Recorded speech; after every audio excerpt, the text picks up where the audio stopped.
السلام علیکم ورحمۃ اللہ وبرکاتہ۔ بسم اللہ الرحمن الرحیم۔ ڈیئر اسٹوڈنٹس، آج ہم پڑھیں گے اسلامیات لازمی کے لانگ کوشچن پڑھیں گے۔ یہ 10th کلاس کی اسلامیات لازمی ہے، اس کے سیکنڈ سیمسٹر کے ہم یہ لانگ کوشچن ہے، اس کو آج ہم پڑھیں گے، یہ آئلی زندگی والا۔ تو پہلا کوشچن ہے، آئلی زندگی سے کیا مراد ہے، یعنی آئلی زندگی کس کو کہتے ہیں؟ تو یہ اس کا فرسٹ کوشچن ہے۔ سیکنڈ کوشچن ہے، خاندانی نظام کی اہمیت پر نوٹ لکھیں۔ جو خاندانی نظام ہوتا ہے، سسٹم ہوتا ہے، وہ اس کے حوالے سے زوجین کے ایک دوسرے پر، یعنی میاں بیوی کے ایک دوسرے پر جو حقوق ہیں وہ لکھنے ہیں۔ تو یہ ٹوٹل تقریباً 5 کوشچن ہیں۔ اولاد کے حقوق و فرائض کے بارے میں آپ کے جانتے ہیں، والدین کے حقوق کے بارے میں سورہ بنی اسرائیل میں کیا ارشاد ہوا ہے۔ تو یہ 5 کوشچن ہے۔ تو آج ہم اس کو آئلی زندگی کے چیپٹر سے جو ہے وہ ریڈ کریں گے۔ پہلا کوشچن ہے، آئلی زندگی کی اہمیت۔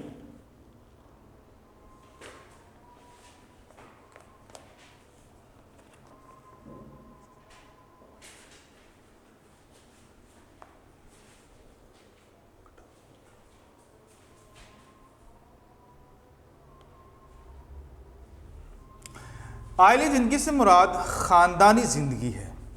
انسان پیدائش سے موت تک ساری زندگی اپنے خاندان میں گزارتا ہے۔ خاندان کے افراد مختلف رشتوں کی بنا پر ایک دوسرے سے منسلک ہوتے ہیں، یعنی کہ ان کا ایک دوسرے کے ساتھ کوئی نہ کوئی تعلق ہوتا ہے، کوئی نہ کوئی ناطہ ہوتا ہے، کوئی نہ کوئی رشتہ ہوتا ہے۔ انسانی تمدن کی ابتدا بھی خاندانی نظام سے ہوئی اور اس کی بقا کے لیے بھی اس کا قیام ضروری ہے۔ گویا خاندان معاشرے کا بنیادی جزو ہے۔ اس کو جزو نہیں پڑھنا، یہ لفظ ہے جزو ہے، یعنی بنیادی حصہ ہے، بنیادی پارٹ ہے، اور معاشرے کے اثرات خاندان پر بھی مرتب ہوتے ہیں۔ یعنی معاشرے کے اندر جو خاندان کا جو اثر ہوتا ہے، خاندان کی جو ثقافت ہوتی ہے اور اس کا جو کلچر ہوتا ہے، اس کا جو ضرور اثر ہوتا ہے معاشرے کے اوپر، اور لوگ اس سے کچھ نہ کچھ سیکھتے ہیں، کچھ نہ کچھ اثر ضرور لیتے ہیں، کیونکہ جو لوگ سیکھنے والے ہوتے ہیں اور سمجھنے والے ہوتے ہیں وہ ہمیشہ پازیٹیوٹی کی طرف دیکھتے ہیں اور ہمیشہ ان چیزوں کو فالو کرنے کی کوشش کرتے ہیں جو کسی اور خاندان میں موجود ہوں لیکن وہ اچھی ہوں، تو اس کو اپنی عملی زندگی کے اندر لاگو کرنے کی اس کو کوشش کرتے ہیں۔ معاشرے کی بنیاد خاندانی نظام اور مرد عورت کی پاکیزہ آئلی زندگی پر ہے۔ یاد رکھ لیجئے، وہ معاشرہ کبھی بھی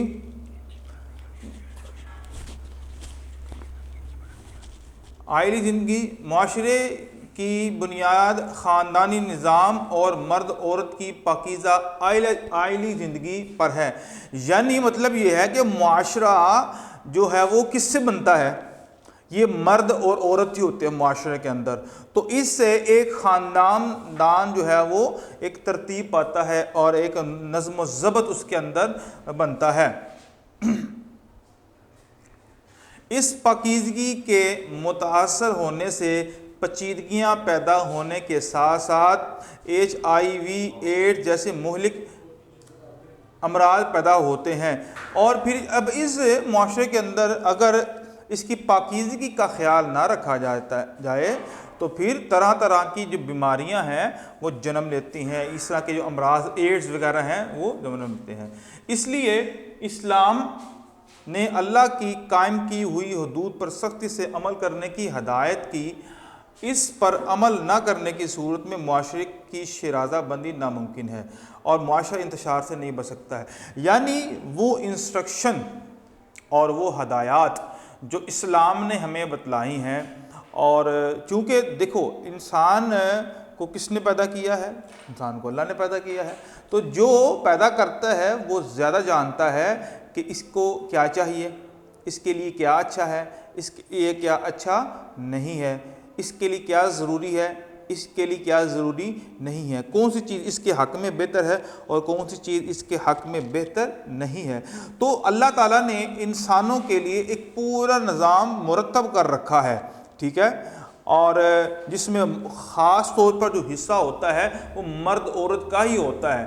تو مرد اور عورت یہ معاشرے کا اور یہ آئلی زندگی کا اہم کردار ہے، ٹھیک ہے، اور اس رشتے کے اندر اگر مختلف قسم کی ناپاکی آ جاتی ہے تو طرح طرح کی بیماریاں آ جاتی ہیں۔ زوجین کا یہ ہے بیسیکلی پہلے کوشچن کا آنسر، یہ یہاں تک،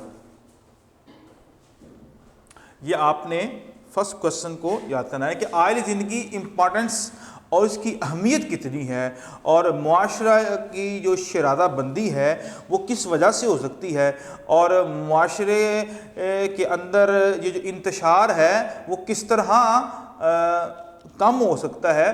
تو وہ ایک جو طریقہ کار اسلام نے ہمیں بتلائے ہیں، وہ جو اصول وضع کیے ہیں اسلام نے، اس کو فالو کریں گے تب جا کر ایک خوبصورت اور ایک شاندار معاشرہ تشکیل پا سکتا ہے۔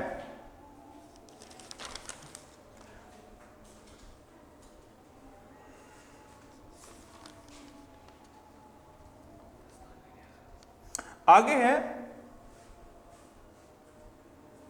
اس معاشرے کے اندر جو بنیادی کردار ہیں، جو سب سے اہم کردار ہیں، وہ زوجین کا باہمی تعلق ہے۔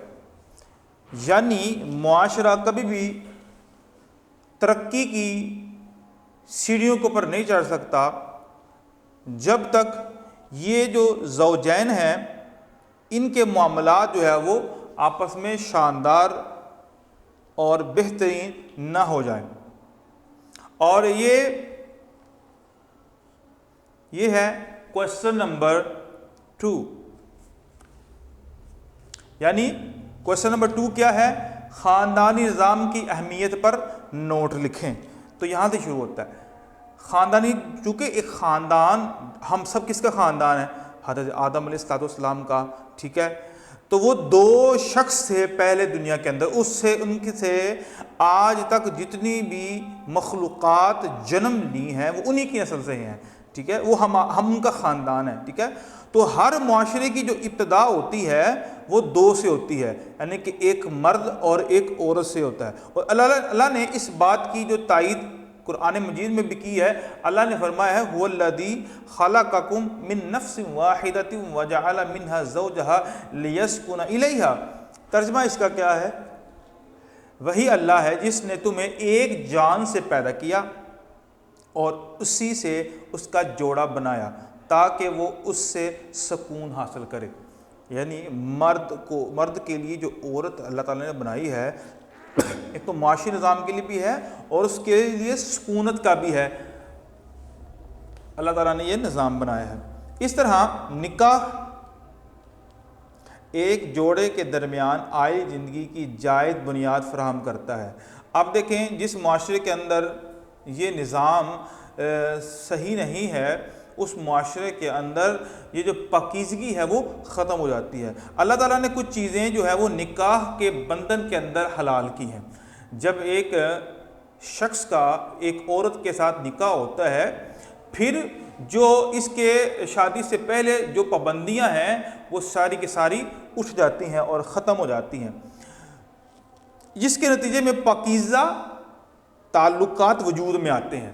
ٹھیک ہو گیا؟ پہلے جو چیز نکاح سے پہلے حرام تھی اور گناہ عظیم تھی، اگر اس کو الفاظ کہوں، یہ زنا کے زمرے میں آتا ہے کہ شادی سے پہلے یعنی کہ اس عورت کے ساتھ تعلق رکھنا، اگر اس کو نکاح کے بندھن کے اندر باندھ لینا، پھر اس کے ساتھ انسان کھیلتا وغیرہ جو بھی کرتا ہے تو وہ حلال ہوتا ہے شادی کے بعد، اور شادی سے پہلے وہ ناپاکی آ جاتی ہے، پلیتی آ جاتی ہے، اور اللہ نے اس چیز کو حرام قرار دیا ہے۔ اور اللہ تعالیٰ نے واضح الفاظ میں قرآن مجید میں یہ بیان بھی فرمایا ہے وَلَا تَقْرَبُوا الزِّنَا، کہ زنا کے قریب نہ جاؤ، اِنَّهُ كَانَ فَاحِشًا، کہ یہ بڑی بے حیائی والا کام ہے اور یہ اللہ کی بہت بڑی نافرمانی ہے۔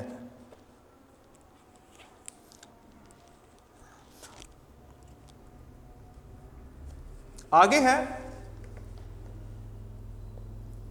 قرآن نے رشتہ ازدواج کو احسان کا نام دیا، جس کا مطلب ہے قلعہ بند ہو کر محفوظ ہو جانا، یعنی جب انسان قلعے کے اندر محفوظ ہو جاتا ہے، ٹھیک ہے، اس کو کیا کہتے ہیں؟ احسان کہتے ہیں۔ ایک ہوتا ہے سین کے ساتھ، اس کا مطلب ہوتا ہے کسی پر انسان نیکی کرتا ہے، کسی کے ساتھ اچھا رویہ کرتا ہے۔ ایک صاد کے ساتھ ہوتا ہے، اس کا مطلب ہوتا ہے قلعے کے اندر بند ہو جانا۔ بند کس لیے ہونا؟ تاکہ دشمن کے وار سے انسان محفوظ ہو جائے۔ تو رشتہ ازدواج میں منسلک ہونے کے بعد زوجین محسن یعنی قلعہ بند یا محفوظ ہو جاتے ہیں، یعنی مرد بھی محفوظ ہو جاتا ہے، کسی سے محفوظ ہوتا ہے؟ غلط کاریوں سے محفوظ ہو جاتا ہے، زنا کاریوں سے محفوظ ہو جاتا ہے، اور دوسری بہت سی برائیوں سے انسان بچ جاتا ہے۔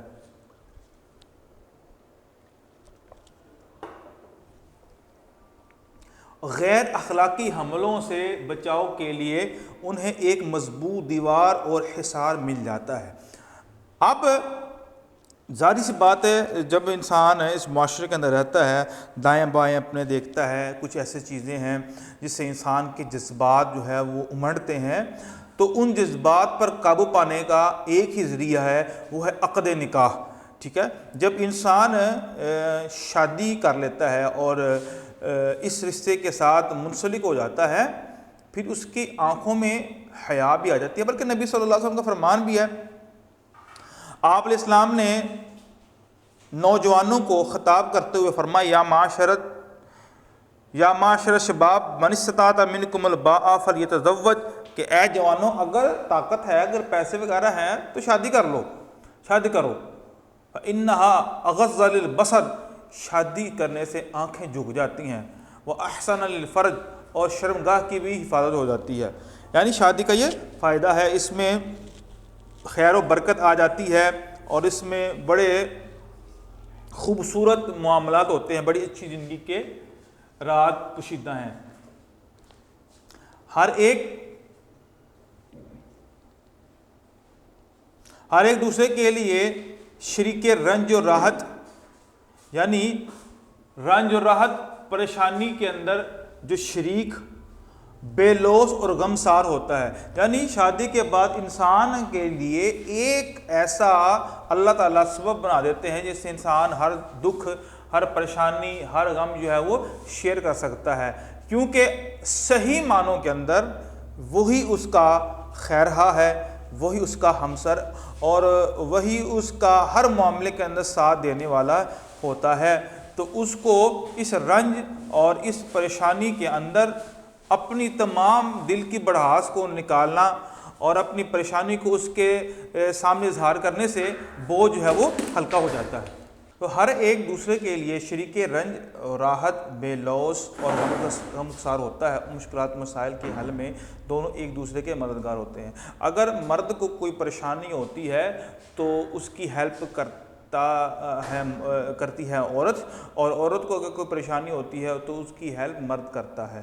تو یہ دونوں معاشرے کے اندر بڑا ہی اہم کردار ادا کر سکتے ہیں، اور کیونکہ اگر ایک مرد عورت کی ہیلپ کرتا ہے اور عورت مرد کی ہیلپ کرتی ہے تو اس سے معاشرے کے اندر خوبصورتی پیدا ہوتی ہے، معاشرہ بڑا شاندار، بڑا عمدہ، اور اس کی نظیر نہیں ملتی ایسا معاشرہ پیدا ہوتا ہے اگر اللہ کے حکموں کے مطابق صحیح طرح وہ چلیں۔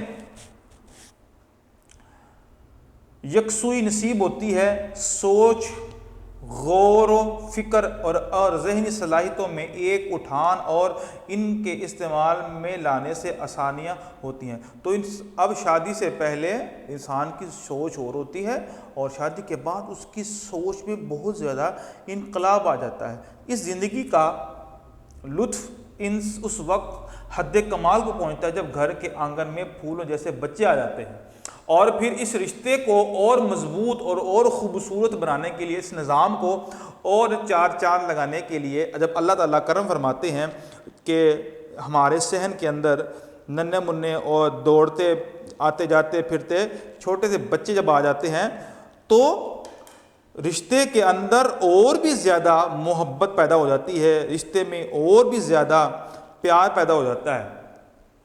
یعنی جب شادی ہوئی تھوڑے تھوڑے مسائل تو ہوتے رہے، لیکن جب بیبی آ گیا، بچے ہو گئے، تو پھر مرد کیا کرتا ہے؟ مرد کچھ معاملات اللہ پہ چھوڑ دیتا ہے.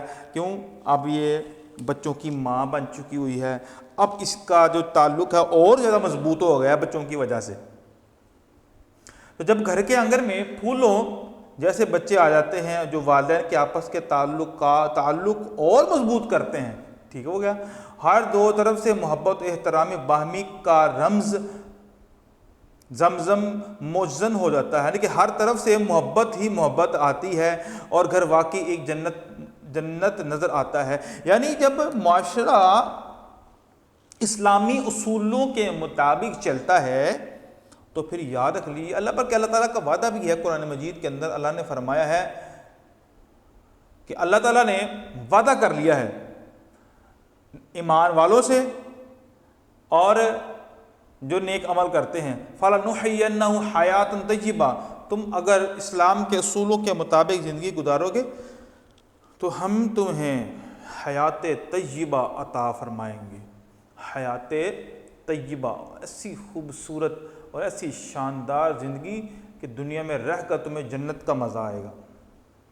تو یہ آئلی خاندان، یہ آئلی سسٹم، آئلی زندگی خوبصورت بن سکتی ہے. ہمارے معاشرے کے اندر جھگڑے، فساد، لڑائیاں کیوں ہو رہی ہیں؟ وہ اسی وجہ سے ہو رہی ہیں کہ ہماری آئلی زندگی اسلام کے اصولوں کے مطابق نہیں ہے.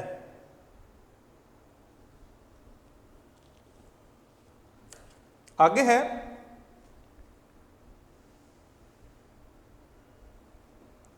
چونکہ نسل انسانی کی بقا اور اس کی افزائش اللہ تعالیٰ کے نزدیک آئلی زندگی کا مقصد ہے.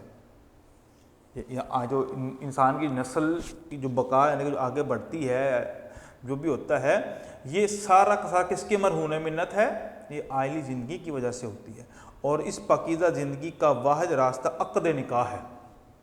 جب انسان شادی کر لیتا ہے تو پھر ظاہر سی بات ہے اس کی اولاد ہوتی ہے، پھر جو اولاد بڑی ہوتی ہے اس کے بعد اس کی اولاد ہوتی ہے. تو یہ سلسلہ، یہ درخت کی طرح ایک ہوتا ہے کہ جب انسان درخت کا بیج لگاتا ہے پھر وہ بڑا ہوتا ہے، پھر اس کی شاخیں نکلتی ہیں، پھر مختلف شاخیں، یعنی کہ ایک بیج سے جب درخت پروان چڑھتا ہے تو اس کے بعد یہ نہیں ہوتا صرف ایک ہی لکڑی باہر نکلتی ہے، بلکہ اس سے کئی شاخیں جو ہے وہ نکل آتی ہیں، پھر پتے نکلتے ہیں. تو یہ بہت پھیل جاتا ہے.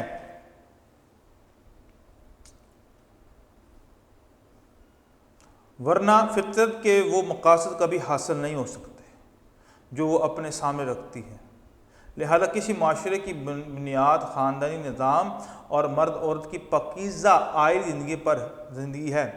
آپ دیکھیں جس معاشرے کے اندر ایک تو عقد نکاح بھی ہے، یعنی کہ نکاح بھی ہے اور ساتھ اس رشتے کے اندر پاکیزگی بھی ہے، تو وہ معاشرہ بڑا ہی خوبصورت، بڑا ہی شاندار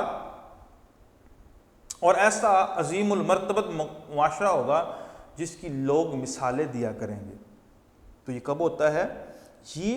یہ عقد نکاح کے ساتھ وہ سارے کے سارے اسلامی اصولوں کے مطابق مرد عورت کے ساتھ اور عورت مرد کے ساتھ زندگی کے تمام معاملات کتاب و سنت کے مطابق کرے گی تو تب ہوں گے.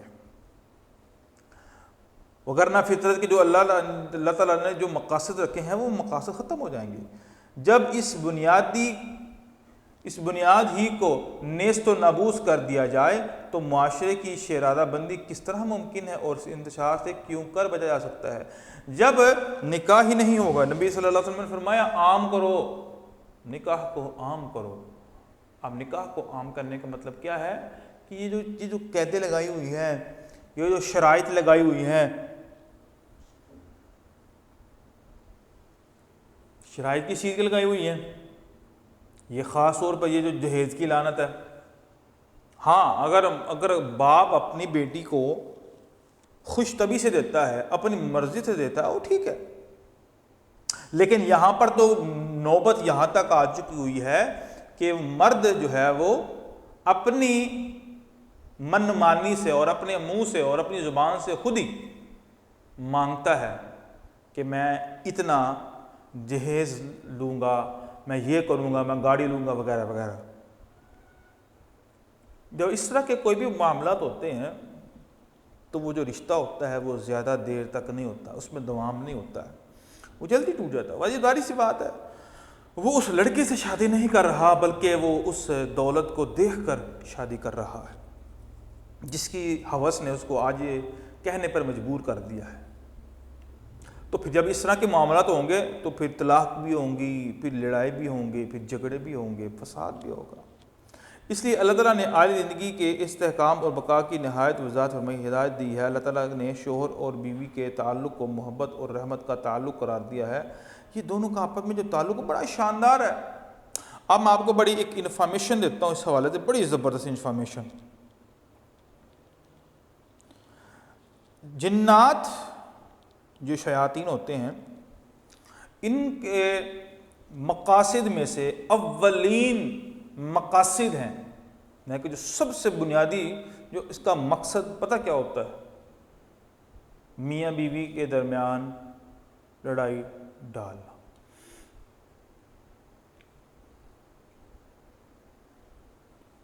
یعنی اگر آپ دیکھیں، اگر میاں بیوی کے درمیان لڑائی ہوتی ہے، اگر میاں بیوی کے درمیان لڑائی ہوتی ہے، کوئی بھی تنازع ہوتا ہے، اور اگر طلاق تک نوبت آ جاتی ہے تو وہ فقط دو شخص کی لڑائی نہیں ہے، وہ ایک پورے خاندان کی لڑائی ہے۔ اس لڑائی کے اندر پورے دو خاندان آ جاتے ہیں، اور بعض اوقات یہاں تک نوبت آئی ہے، سنا ہے، پڑھا بھی ہے کہ اخبارات کے اندر قتل و غارت تک نوبت آ گئی ہے، تعلق توڑ دیے گئے ہیں، رشتے ناطے توڑ دیے ہیں۔ اگر اس کے خاندان میں کوئی لڑکی ہوئی تو اس کو طلاق دے دی گئی۔ اس طرح کے بھی معاملات ہوتے رہے ہیں اور ہوتے ہیں۔ اب اللہ تعالیٰ نے شوہر بیوی کے اس خوبصورت تعلق کو بیان فرمایا ہے، وَمِنْ آيَاتِهِ أَنْ خَلَقَ لَكُم مِّنْ أَنفُسِكُمْ أَزْوَاجًا، اللہ کی نشانی میں سے ایک نشانی ہے کہ اس نے تمہاری ہی جانوں سے تمہارے جوڑے پیدا کیے ہیں، لِتَسْكُنُوا إِلَيْهَا، تاکہ تم اسے سکون حاصل کرو۔ یعنی کہ مرد عورت سے سکون کس سے حاصل کر سکتا ہے؟ آپ کو میں ایک چھوٹی اگزامپل دیتا ہوں۔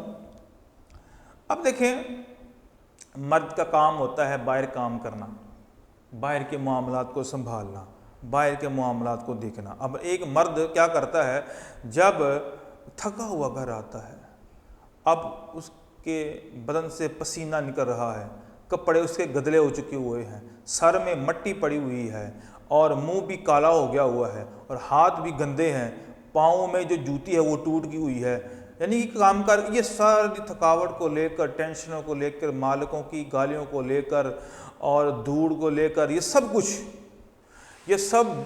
کچھ لے کر جب گھر آتا ہے، اب آگے سے اس کو اس کی جو بیگم انتہائی مسکراہٹ اور خوبصورت بن کے بناؤ سنگار کر کے اور اچھا لباس پہن کر اس کے سامنے آتی ہے، اس کو ٹھنڈا پانی پیش کرتی ہے، اس کے حقوق کا خیال رکھتی ہے، اگر وہ تھکا ہوتا ہے اس کو دبا بھی دیتی ہے، اس کے سر کو دھو بھی دیتی ہے، اس کو نہانے کو کہتی ہے، اس کے لیے کھانا لاتی ہے، اگر سردیاں ہیں تو چائے پیش کرتی ہے، گرمیاں ہیں تو ٹھنڈا پانی پیش کرتی ہے، یا کوئی بھی میٹھا جو شربت ہے، پھر کھانا وغیرہ پیش، یعنی کہ یہ چیزیں ایسی ہوتی ہیں جو عورت کو راحت اور سکون پہنچا دیتی ہیں۔ اس سے مرد اور عورت کے جو تعلق ہیں وہ بڑے ہی بڑھ سکتے ہیں۔ اب دوسری طرف کیا ہے، جب ایک شخص صبح کا تھکا ہوا جب گھر آتا ہے اور عورت چاہے جائے کہ اس کا استقبال کرے اور اس کو پریشانی سے نکالے، اپنی داستانیں جب سنانی شروع کر دیتی ہے کہ تمہاری ساس نے، تمہاری اماں نے یہ کہا ہے، تمہاری اماں نے یہ کہہ دیا ہے وغیرہ وغیرہ، تو وہ جو کہ ٹینشن لے کے آیا ہوا تھا باہر سے، اب گھر میں آ کر مزید اس کی جو ٹینشن ہے وہ بڑھ جاتی ہے۔ اس طرح تناؤ پیدا ہوتا ہے، اس طرح لڑائی اور جھگڑے کی بنیاد قائم ہوتی ہے۔ اس لیے اللہ نے فرمایا ہے، اللہ نے سکون کا بنایا ہوا ہے، ایک تو جسمانی طور پر اور ایک روحانی طور پر بھی اللہ تعالیٰ نے اس کو تمہارے لیے سکون بنایا ہے، اس نے تمہارے درمیان محبت اور رحمت پیدا کر دیا ہے۔ اور اب میاں اور بیوی کے درمیان محبت کا رشتہ ہوتا ہے، اور جن میاں بیوی کے درمیان محبت کا رشتہ نہیں ہوتا، یاد رکھ لیجئے وہ جو نکاح ہے وہ لمبی مدت تک نہیں ہو سکتا ہے۔ اللہ تعالیٰ نے قدرتی اس کے اندر محبت رکھی ہے اور پیار رکھا ہے۔ تو فرمایا ہے اللہ تعالیٰ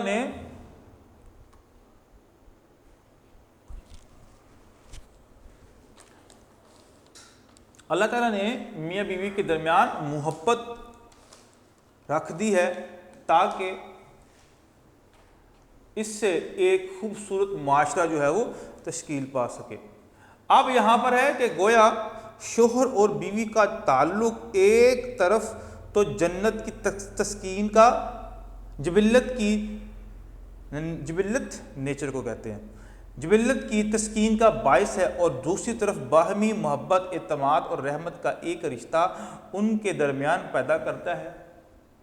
دونوں روحانی تعلق کی بنا پر شاہراہ حیات میں ایک یعنی کہ زندگی کی روڈ کے اوپر ایک دوسرے کے ہم سفر ہوتے ہیں اور ایک مقصد معاہدے کے تحت ایک دوسرے کو مونس غمخوار ہیں۔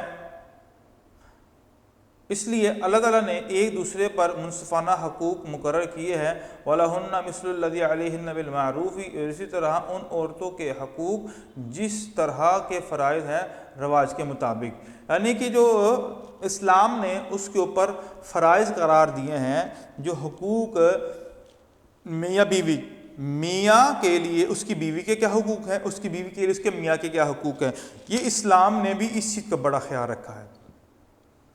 اور جب یہ خیال نہیں رکھا جاتا تو پھر یاد رکھ لیجئے جب عورت اپنی منمانی کرے گی، اپنی مرضی سے زندگی گزارے گی، اور مرد بھی اپنی مرضی سے زندگی گزارے گا، تو یاد رکھ لیجئے تو وہ رشتے ناطے تعلق جو ہے وہ زیادہ دیر تک نہیں چل سکتے، ان کے درمیان بڑی جلدی دراڑ آ جاتی ہے، اور یہ ایسی دراڑ ہوتی ہے جو کبھی بھر نہیں سکتی ہے، ٹوٹ سکتی ہے، بھر نہیں سکتی ہے۔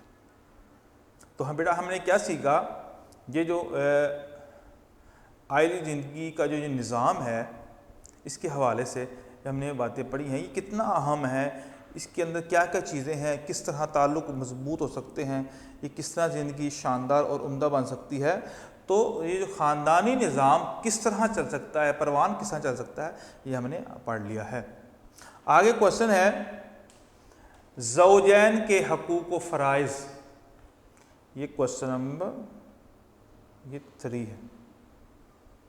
زوجین کسے کہتے ہیں؟ زوجین کہتے ہیں میاں بیوی کو، زوج اور اس کی تثنیہ زوجین۔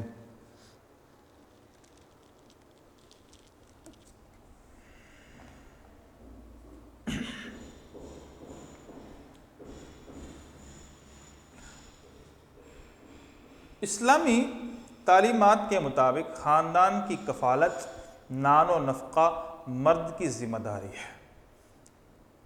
عورت کے جو جائز ضروریات ہوتے ہیں، اس کے جو رائٹس ہوتے ہیں، ان کو پورا کرنا، اس کے خرچے کو برداشت کرنا اور پورا کرنا، یہ کس کا کام ہے؟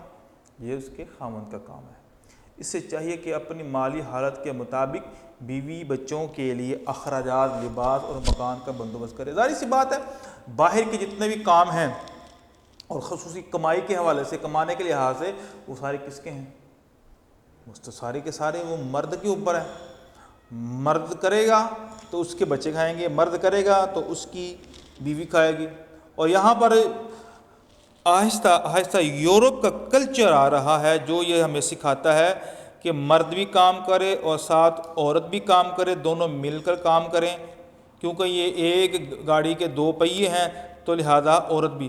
جب عورت گھر سے نکلتی ہے کام کاج کے لیے، پھر یاد رکھ لیجئے وہ باہر کی رہ جاتی ہے اور باہر کام کاج کے لیے رہ جاتی ہے، اور جو اس کا جو حقیقی مقصد ہے وہ اس سے ختم ہو جاتی ہے، اس کی گھر کی طرف توجہ کم ہو جاتی ہے، اور لڑائی اور جھگڑے فتنے فساد کا ایک موجب بنتی ہے۔ تو پہلے وقتوں کے اندر کیا تھا کہ ایک بڑا گھر کا کمانے والا ہوتا اور سارے بچے، بوڑھے، بہنیں وہ کھانے والی ہوتی تھی۔ یہ ایک وقت ہوا کرتا تھا۔ اور آج کیا ہے بیٹی بھی کماتی ہے، بیوی بھی کماتی ہے، خود بھی کماتا ہے، بیٹا بھی کماتا ہے، ماں بھی نوکری کرتی ہے، سارے نوکری کرتے ہیں۔ اور دیکھیے فرق کیا ہوا، اس وقت کے اندر لوگوں کا جو گزر بسر تھا وہ بڑا ہی شاندار، بڑا ہی خوبصورت، اور آج کل کیا ہو گیا ہوا ہے، سارے کماتے ہیں، پوری نہیں پڑتی کسی کی، کیونکہ برکت ختم ہو چکی۔ عورت کی کمائی کے اندر برکت اللہ نے نہیں رکھی ہے، مرد کی کمائی کے اندر اللہ تعالیٰ نے برکت رکھی ہے۔ ہاں اگر عورت مجبور ہے اور اس کا خاوند نہیں ہے تو ٹھیک ہے، وہ کما سکتے ہیں۔ اگر خاوند اس کا مکمل کما رہا ہے، اس کی جائز ضروریات پوری ہو رہی ہیں، زندگی اچھی گزر رہی ہے، تو عورت کو کوئی ضرورت نہیں ہے باہر نکلنے کی، کام کاج کرنے کی، وہ گھر رہے، گھر کے کام کریں، اس کے لیے بہتر ہیں۔ بیوی کو اپنے مہر میں دی گئی رقم یا دیگر اپنی ذاتی ملکیت رکھنے کا اور کاروبار کرنے کی جائز حدود میں اختیار دے، بیوی کے ساتھ اچھا سلوک کرے، اب اس پر ظلم و زیادتی نہ کرے، اس معاملے میں اللہ سے ڈرے اور عدل و احسان کا رویہ اختیار کرے۔ اب جو بیوی کے ساتھ معاملات اس کے اچھے ہونے چاہیے، اس کے ساتھ حسن سلوک کرے اور اس پر ظلم و زیادتی نہ کرے۔ یہ نہ سمجھے کہ اللہ تعالیٰ نے مجھ پر یہ احسان کیا ہے کہ اللہ تعالیٰ نے مجھے اس کا حاکم بنا دیا ہے اور اس پر قدرت عطا فرمائی ہے، تو اس کا قطعی مطلب نہیں ہے کہ تم اس پر ظلم کرو۔ یہ اللہ کا احسان ہے، اب تم اس کی ضروریات کو پورا کرو، وہ تمہارے گھر میں آ گئی ہے۔ اور نبی علیہ السلام نے فرمایا تھا، آپ فرمایا کہ تم میں سے بہتر وہ شخص ہے جو تم میں سے اپنے گھر کے لیے بہتر ہے۔ یعنی بہتری کب ملتی ہے؟ جب اپنے گھر والوں کے لیے ایک شخص بہتر ہو، اور جو شخص اپنے گھر والوں کے لیے برا، باہر والوں کے لیے بہتر ہو، اچھا ہو، ان کا خیال رکھتا ہو، تو ایسا شخص کبھی بھی بہتر نہیں ہو سکتا ہے۔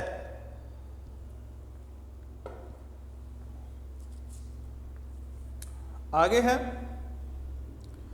اور اللہ سے ڈرتے بھی رہنا ہے، کہیں اپنی بیوی کے حقوق کو ترک نہ کر دو، وراثت کے حقوق شریعت کے مطابق ادا کرے۔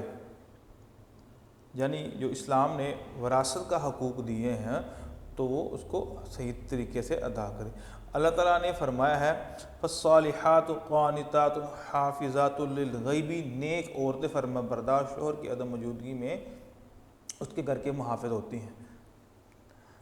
آگے ہے،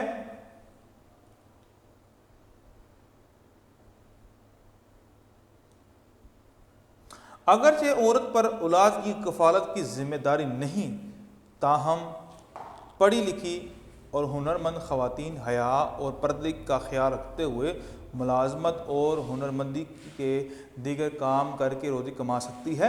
یعنی کہ عورت کے اندر صلاحیت ہے اور پردے کا اہتمام، وہ سب کچھ چیزیں ہیں۔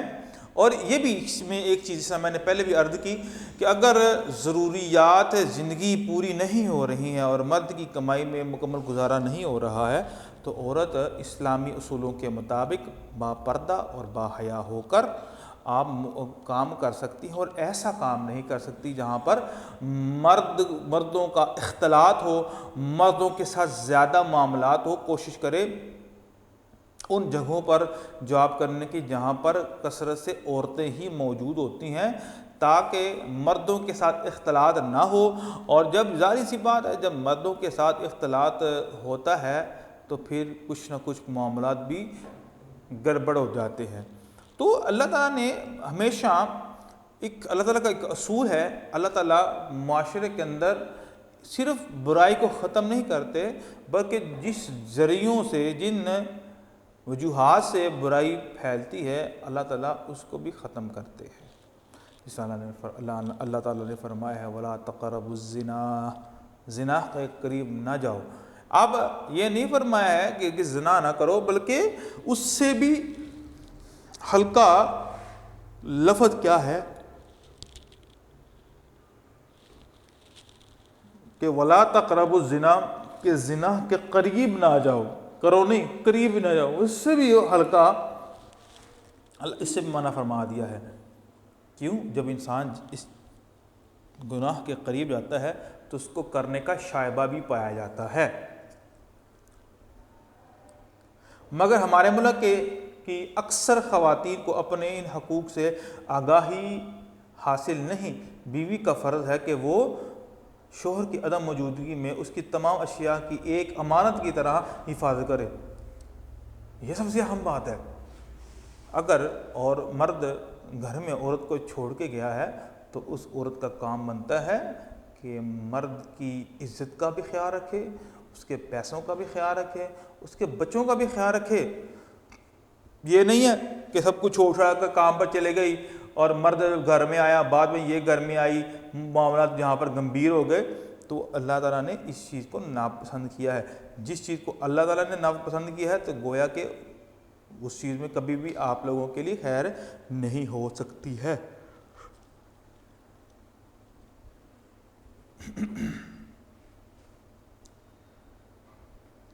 اس کے راز افشا نہ کرے، جو اس کے جو راز ہے نا، بھید ہوتے ہیں، اس کو ظاہر نہ کرے۔ گھر کی باتیں دوسروں کو نہ بتائے اور اس کے اموال و اشیاء کے ساتھ ساتھ اس کی آبرو اور اس کی نسب و نسل کی بھی حفاظت کرے۔ کہ یہ نہیں ہے کہ خاوند اگر کام پہ گیا ہے تو یہ پیچھے رنگ رلیاں منا رہی ہے اور اس کے ناجائز تعلقات کسی اور کے ساتھ بھی ہیں، اور شادی سے پہلے اگرچہ اس کے تعلقات کسی اور کے ساتھ تھے، شادی کے بعد بھی اس نے رکھے ہوئے ہیں، تو یہ انتہائی غلط کام ہے۔ یہ اس کے حقوق کے بالکل برعکس ہے۔ تو یہ ایک دوسرے جب کہ مرد کا حق ہے کہ اس کی حفاظت کرے، اس پر پیسے خرچ کرے، نان و نفقہ دے اور ہر طرح کی جائز ضروریات اس کی پوری کرے، پھر عورت کا بھی حق بنتا ہے کہ اس کی عزت، اس کی آبرو، اس کے مال جان اولاد سب کی حفاظت کرے اس کے بعد جب وہ گھر سے چلا جاتا ہے۔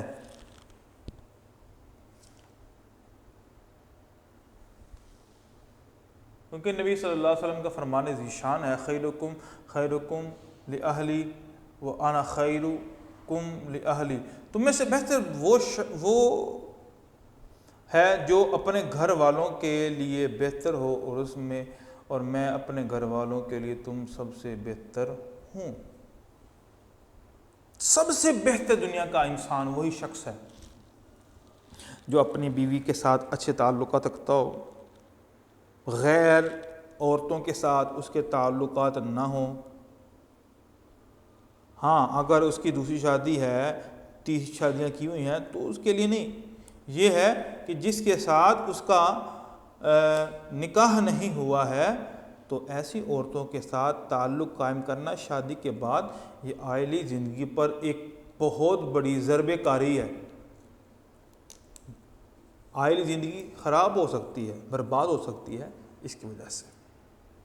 تو نبی کریم صلی اللہ علیہ وسلم کا یہ فرمان کہ اچھی عورت وہ ہے جب شوہر اسے دیکھے تو اسے مسرت ہو۔ عموماً کیا ہوتا ہے کہ جب خاوند گھر آنے والا ہوتا ہے، کچھ عورتوں نے اپنے شوہروں کو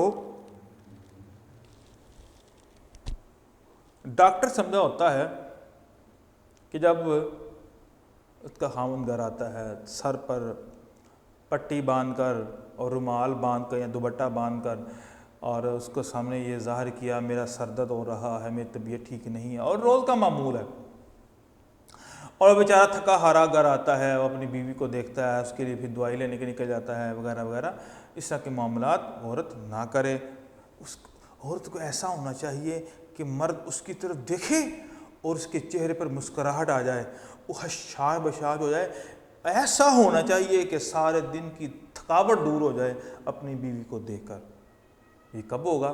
جب اپنی بیوی اپنے وجود کو صحیح سنبھال کے رکھے گی، اور بے جاپن اور بے ڈھنگا جسم اور موٹاپا اور جسم سے بدبو اور سمیل اور اس طرح کی عجیب عورتیں کبھی بھی لانگ ٹائم اپنے خاوند کے ساتھ نہیں بچ سکتی ہیں۔ تو جو عورتیں اپنے وجود کو سنبھال کے رکھتی ہیں، اپنے وجود کو خراب نہیں ہونے دیتی ہیں، تو ایسی عورتوں سے ان کے خاوند بڑے ہی خوش ہوتے ہیں۔ اور ایسے ہی عورتیں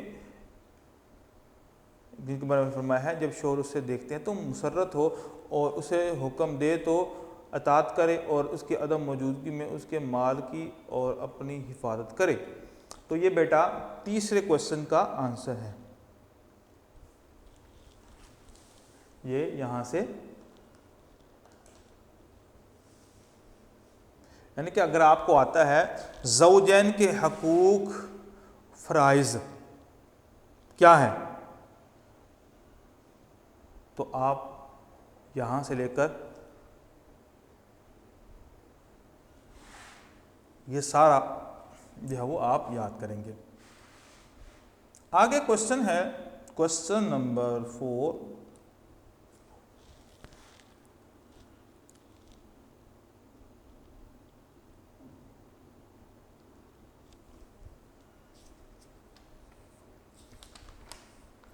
کوشچن نمبر 4 ہے اولاد کے حقوق و فرائض کے بارے میں آپ کیا جانتے ہیں؟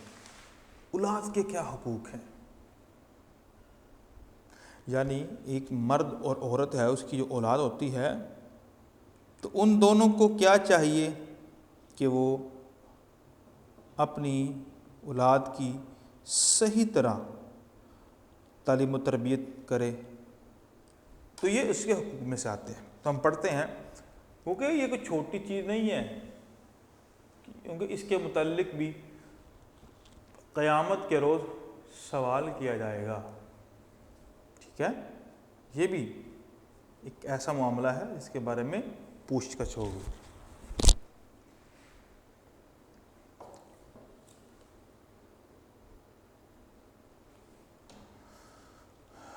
اولاد کے حقوق، اسلام میں والدین پر اولاد کے حقوق مقرر ہیں۔ اللہ کا فرمان ہے، یا ایھا الذین آمنوا قوا انفسکم واہلیکم نارا، اے ایمان والو، اے اہل ایمان یا اے ایمان والو، دونوں ٹھیک ہے، اگر کوئی بھی اگر آپ ان دونوں میں سے لفظ اختیار کرتے ہیں تو ٹھیک ہے، اپنے آپ کو اور اپنے اہل خانہ کو دوزخ سے بچاؤ۔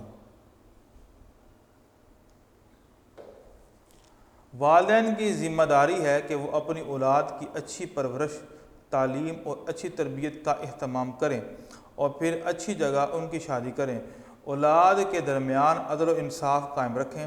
والدین کی وفات کے بعد بھی اولاد صالحہ ان کے نامہ اعمال میں نیکیوں میں اضافہ کا سبب ہوتی ہے۔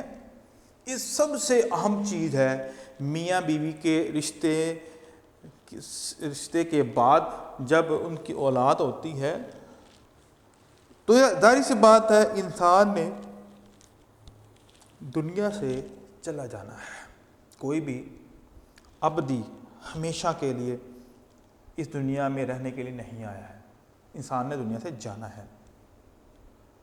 بہترین انسان وہ ہوتا ہے جو اپنے لیے صدقہ جاریہ اس دنیا کے اندر بنایا جاتا ہے، یعنی کہ اس کا جو نامہ اعمال والا جو سلسلہ ہے وہ تو منقطع ہو گیا ہے، لیکن اب اس نے نیک اور صالح اولاد چھوڑی ہے، جو کوئی بھی نیک عمل کرے گی ڈائریکٹ اس کے والدین کو ثواب ملتا جائے گا، اور اگر اولاد بری ہے، اپنی اولاد کو چوری چکاری ڈاکو رشوت سود یہ سارے کام سکھلائے ہیں اور قرآن مجید نہیں سکھلایا ہے، تو یاد رکھ لیجئے یہ اولاد الٹا وبال جان بن جائے گی۔ ان ماں باپ کی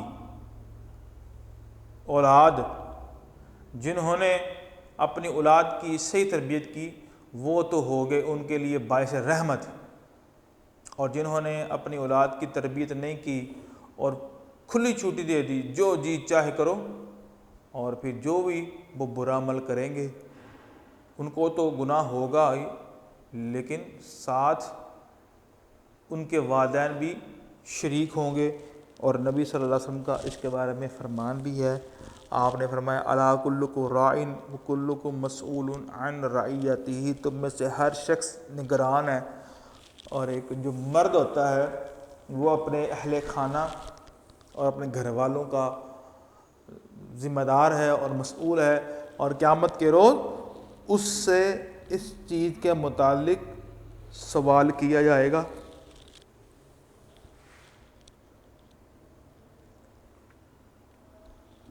کہ وہ اپنے بچوں کی تربیت کس طرح کی، اپنے بچوں کا خیال کس طرح رکھا،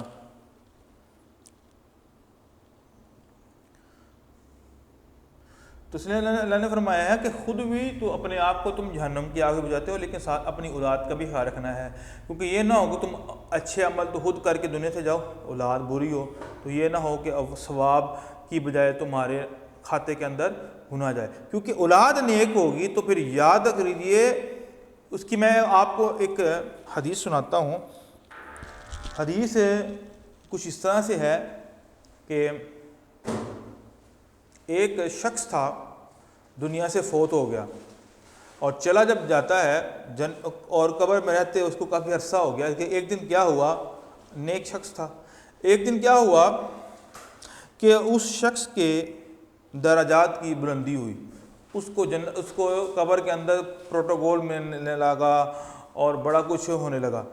تو اس شخص نے ریکویسٹ کی، یا اللہ میں نے تو کوئی نیکی کی ہی نہیں ہے، اب تو میں مرا ہوا ہوں، تو مجھے یہ اتنا پروٹوکول کیوں مل رہا ہے، کیوں مل رہا ہے اتنا پروٹوکول؟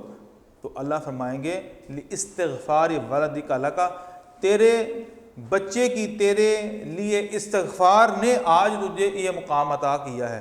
یعنی کہ جو بچے اپنے والدین کے لیے دعائیں کرتے ہیں اور جو والدین ان کے فوت ہو گئے ہوتے ہیں، تو یاد کریجئے ان والدین کے لیے ان کی اولاد بہترین صدقہ جاریہ ہے۔ وہ کوئی بھی نیکی کا کام کریں گی، وہ کوئی بھی اچھا کام کریں گی، تو ان کے والدین کے کھاتے میں وہ خود بخود ثواب ایٹومیٹکلی، آپ کو پہنچانے کی ضرورت نہیں ہے، آپ کو قرۂ اعظام اور قاری اور حافظوں کو بلانے کی ضرورت نہیں ہے کہ قرآن پاک پڑھو، آپ جو بھی نیک عمل کریں گے آپ کے والدین تک ڈائریکٹ جائے گا، اور اس کی ضمانت اللہ کے رسول اسلام نے دی ہے۔ والدین کی ذمہ داری ہے کہ وہ اپنی اولاد کی اچھی پرورش، تعلیم اور اچھی تربیت کا اہتمام کریں، اور پھر اچھی جگہ ان کی شادی کریں، اولاد کے درمیان عدل و انصاف قائم رکھیں۔ والدین کی وفات کے بعد بھی اولاد صالحہ ان کے نامہ اعمال میں نیکیوں میں اضافہ کا سبب ہوتی ہے۔ اولاد کے فرائض میں شامل ہے کہ وہ اللہ تعالیٰ کے نافرمانی کے سوا والدین کا ہر حکم بجا لائیں، ان سے رحمت، محبت اور نرمی کا رویہ کریں۔ یعنی کہ ایک طرف جہاں پر اللہ تعالیٰ نے والدین کو حکم دیا ہے کہ وہ اپنی اولاد کی اچھی طرح تعلیم و تربیت کا اہتمام کریں، بالکل اسی طرح بچوں اور ان کی اولاد کو بھی اللہ تعالیٰ نے یہ حکم دیا ہے کہ اللہ کی فرما برداری کے ساتھ ساتھ اپنے والدین کی بھی اطاعت و فرما برداری کرنی ہے، ان سے محبت کرنی ہے، ان سے پیار کرنا ہے۔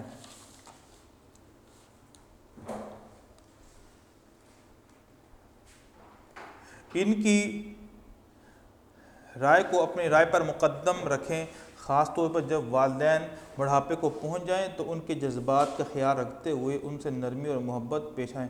اما یبلغن عندک الکبر، اللہ تعالیٰ نے فرمایا ہے کہ جب بوڑھے ہو جائیں نا، جب بھی بوڑھے ہوئیں، تو بوڑھا جو شخص ہوتا ہے اس کے اندر ایک غصے والا جو ایلیمنٹ ہے وہ بڑھ جاتا ہے، وہ غصہ بڑی جلدی کرتا ہے، اس کو غصہ بڑی جلدی آ جاتا ہے۔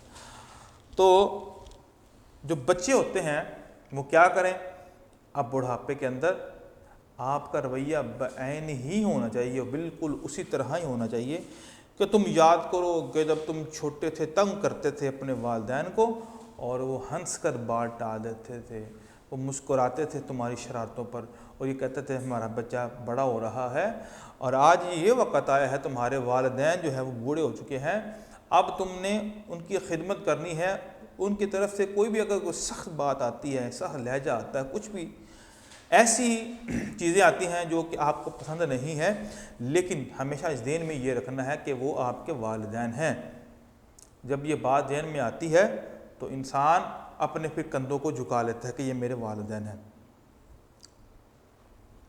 اپنی مصروفیات سے مناسب وقت کے لیے ان کے لیے مختص کریں، ان کی بھرپور خدمت کریں، ان کی وفات کے بعد ان کے لیے مغفرت کی دعا کریں۔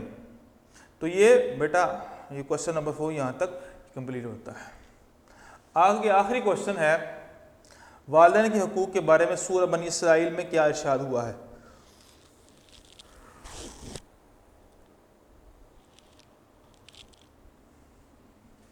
تو یہ سورہ بنی اسرائیل ہے جو کوشچن نمبر 5 ہے. فلا تقل لهما اف ولا تنهرهما وقل لهما قولا كريما واخفض لهما جناح الذل من الرحمة وقل رب ارحمهما كما ربياني صغيرا. یہ قرآن پاک کی ایک آیت ہے سورہ بنی اسرائیل کی آیت نمبر 23 اور 24. اللہ نے فرمایا ہے ان دونوں کو اف بھی نہ کہو اور نہ ہی انہیں جھڑکو اور ان سے نرمی سے بات کرو اور رحمت کے ساتھ عاجزی کے بازو ان کے لیے جھکائے رکھو. کہیں کہو اے رب ان دونوں پر رحم فرما جیسا کہ انہوں نے مجھے بچپن میں پالا ہے. جس طرح ہمارے والدین نے محبت اور شفقت کے ساتھ پالا پوسا ہے اور بڑا کیا ہے, یہ جوان کیا ہے. جوان ایسے ہو جاتا ہے, ایک عرصہ لگتا ہے اور اس کے لیے والدین کی بڑی محنت ہوتی ہے.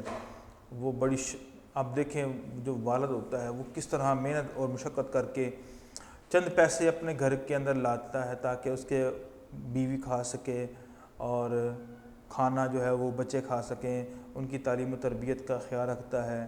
ایک شخص کمانے والا ہے, 4 بچے ہیں اور ایک بیوی ہے, وہ 5-6 افراد کھانے والے ہیں.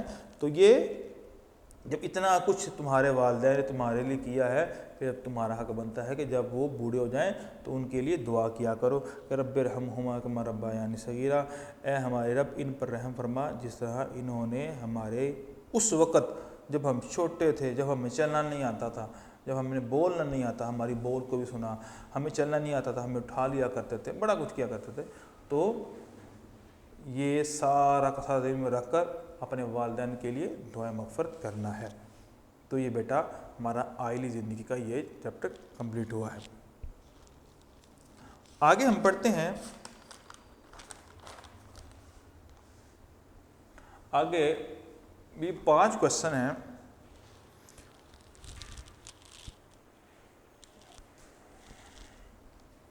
پہلا کوشچن ہے ہجرت سے کیا مراد ہے؟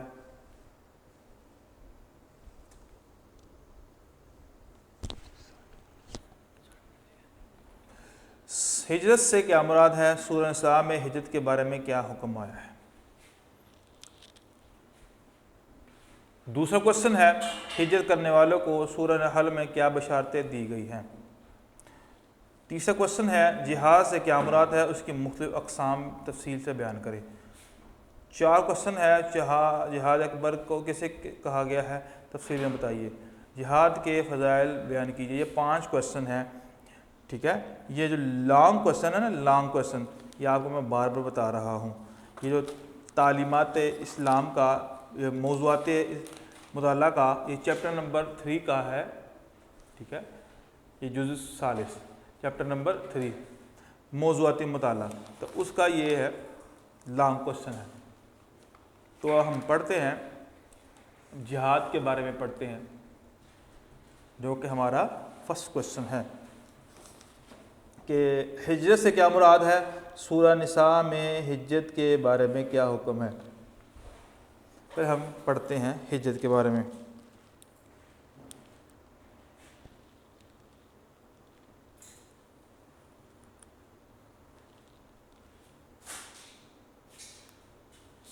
بسم اللہ الرحمن الرحیم. ہجرت کے معنی ایک جگہ چھوڑ کر کسی دوسری جگہ منتقل ہو جانا ہے, لیکن اسلام میں ہجرت کا مفہوم یہ ہے کہ کسی ایسی جگہ سے مسلمانوں کا کسی دوسری جگہ منتقل ہو جانا جہاں وہ محکوم اور مظلوم ہوں. برسر اقتدار لوگ انہیں اسلام پر عمل کرنے پر تکلیف دیتے ہوں, لہذا ان کو وہاں اسلام پر زندگی گزارنا مشکل ہو, تو ایسے حالات میں مسلمانوں کو چاہیے کہ وہ اس سرزمین کو چھوڑ کر کسی اور جگہ منتقل ہو جائیں. اب جس طرح کہ آپ جانتے ہیں کہ جب نبی صلی اللہ علیہ وسلم نے دعوت کا اعلان کیا تھا, آپ صلی اللہ علیہ وسلم نے دعوت کا پیغام لوگوں تک پہنچایا, اور پھر لوگ نبی پاک صلی اللہ علیہ وسلم کے دشمن ہو گئے، آپ پر طرح طرح کے مظالم جو ہے وہ ڈھانے لگے، آپ پر تشدد کرنے لگے، اور آپ کے جو پیروکار تھے، آپ کے جو ماننے والے جن کو ہم صحابہ کرام کہتے ہیں، ان پر ظلم کی انتہا ہو گئی، اور آل یاسر کو کاٹ کر اور چیر کر دو پھاڑ کر دیا گیا، اور بڑے بڑے قسم کے ظلم ہوئے ہیں ان کے اوپر، اور ابھی تک ہجرت کا حکم نہیں ملا تھا۔ پھر جب اللہ کی طرف سے ہجرت کا حکم آ گیا، رسول اللہ صلی اللہ علیہ وسلم نے صحابہ کرام کو حکم دیا کہ ہجرت کرو اور اس علاقے کو چھوڑو اور حبشہ چلے جاؤ۔ پھر پہلے مسلمانوں نے پہلے جو ہجرت کی تھی وہ حبشہ کی تھی، اور اس وقت رسول اللہ صلی اللہ علیہ وسلم نے ابھی ہجرت نہیں کی تھی۔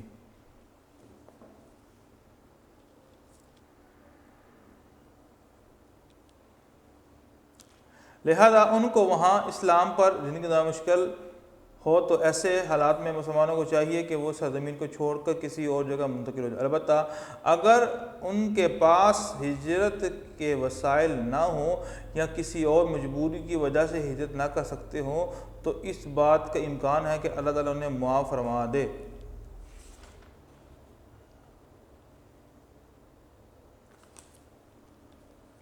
اور آگے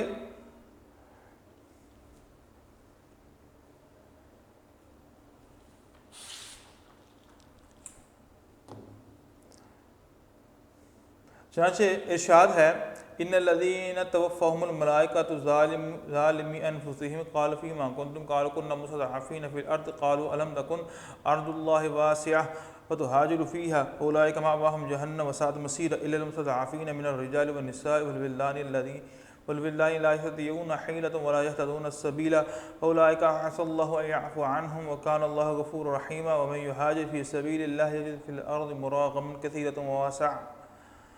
کثیرة وسعة ومن يخرج من بيته مهاجرا إلى الله ورسوله ثم يدركه الموت فقد وقع أجره على الله وكان الله غفورا رحيما۔ سورہ النساء آیت نمبر 97 سے 100 تک۔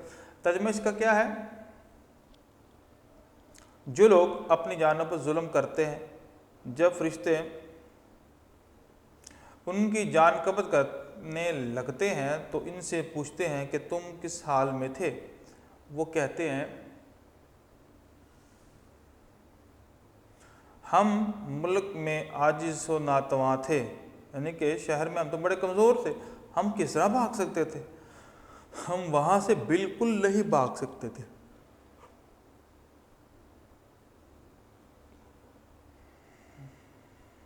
فرشتے کہتے ہیں کیا اللہ کا ملک فراخ نہیں تھا؟ ان کے اللہ کی جو زمین ہے وہ بہت وسیع نہیں تھی کیا کہ تم ان میں ہجرت کر جاتے؟ ایسے لوگوں کا ٹھکانہ دوزخ ہے اور بری جگہ ہے۔ یعنی جو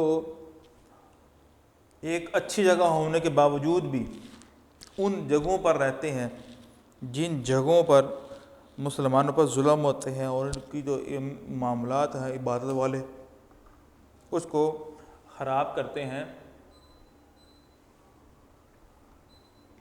اور پھر آہستہ آہستہ ان کے اندر بھی تبدیلی واقع ہو جاتی ہے، تو اس کا اثر کیا ہوا؟ اس کا اثر یہ ہوتا ہے کہ ان کے ایمان کے اندر بھی تبدیلی آ جاتی ہے، تو پھر آہستہ آہستہ آہستہ وہ بھی اسلام سے منحرف ہو جاتے ہیں۔ تو پھر ایسے لوگوں کو قیامت کے روز پھر اللہ کی طرف سے پکڑ ہوگی، فرشتے پوچھیں گے، تو پھر ان کے لیے پھر کیا ہوگا؟ جہنم کی آگ ہے۔ آگے فرمایا ہاں جو مرد اور عورتیں اور بچے بے بس ہیں کہ نہ تو کوئی چارہ کر سکتے اور نہ رستہ جانتے ہیں، قریب ہے اللہ ایسوں کو معاف کر دے۔ اللہ معاف کرنے والا اور بخشنے والا ہے۔ اور بعض شخص اللہ کی راہ میں گھر بار چھوڑ جائے، وہ زمین میں بہت سی جگہ اور کشائش پائے گا۔ جو شخص اللہ اور اس کے رسول کی طرف ہجرت کر کے گھر سے نکل جائیں پھر اس کو موت آ پکڑے تو اس کا ثواب اللہ تعالیٰ کے ذمے ہو چکا ہے، اور اللہ بخشنے والا مہربان ہے۔ تو یہ بیٹا یہ فرسٹ کوسچن کا یہ آنسر ہے۔ یعنی جو لوگ اللہ کی راہ میں ہجرت کرتے ہیں اور اپنا جو اصلی وطن ہے اس کو چھوڑ کر اللہ کی رضا کے لیے اور وہ کافروں کے ملک میں نہیں رہتے، تو ان کے لیے تو اللہ تعالیٰ نے فرما دیا ہے کہ وہ تو بڑے ہی عظیم لوگ ہیں، اور ایسے لوگوں کے لیے بخشش ہے اور اجر عظیم ہے اور دوسری بشارتیں ہیں۔ لیکن وہ لوگ جو طاقت ہونے کے باوجود بھی، قدرت ہونے کے باوجود بھی بس سستی اور ہار ڈرمی کی بنیاد کے اوپر ہجرت نہیں کرتے ہیں اور وہاں ہی رہ جاتے ہیں،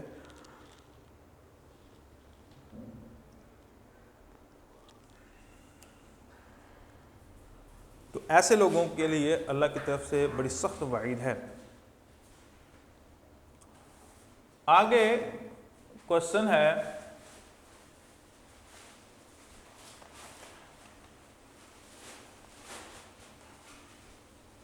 ہجرت کرنے والوں کو سورہ نحل میں کیا بشارت دی گئی ہے؟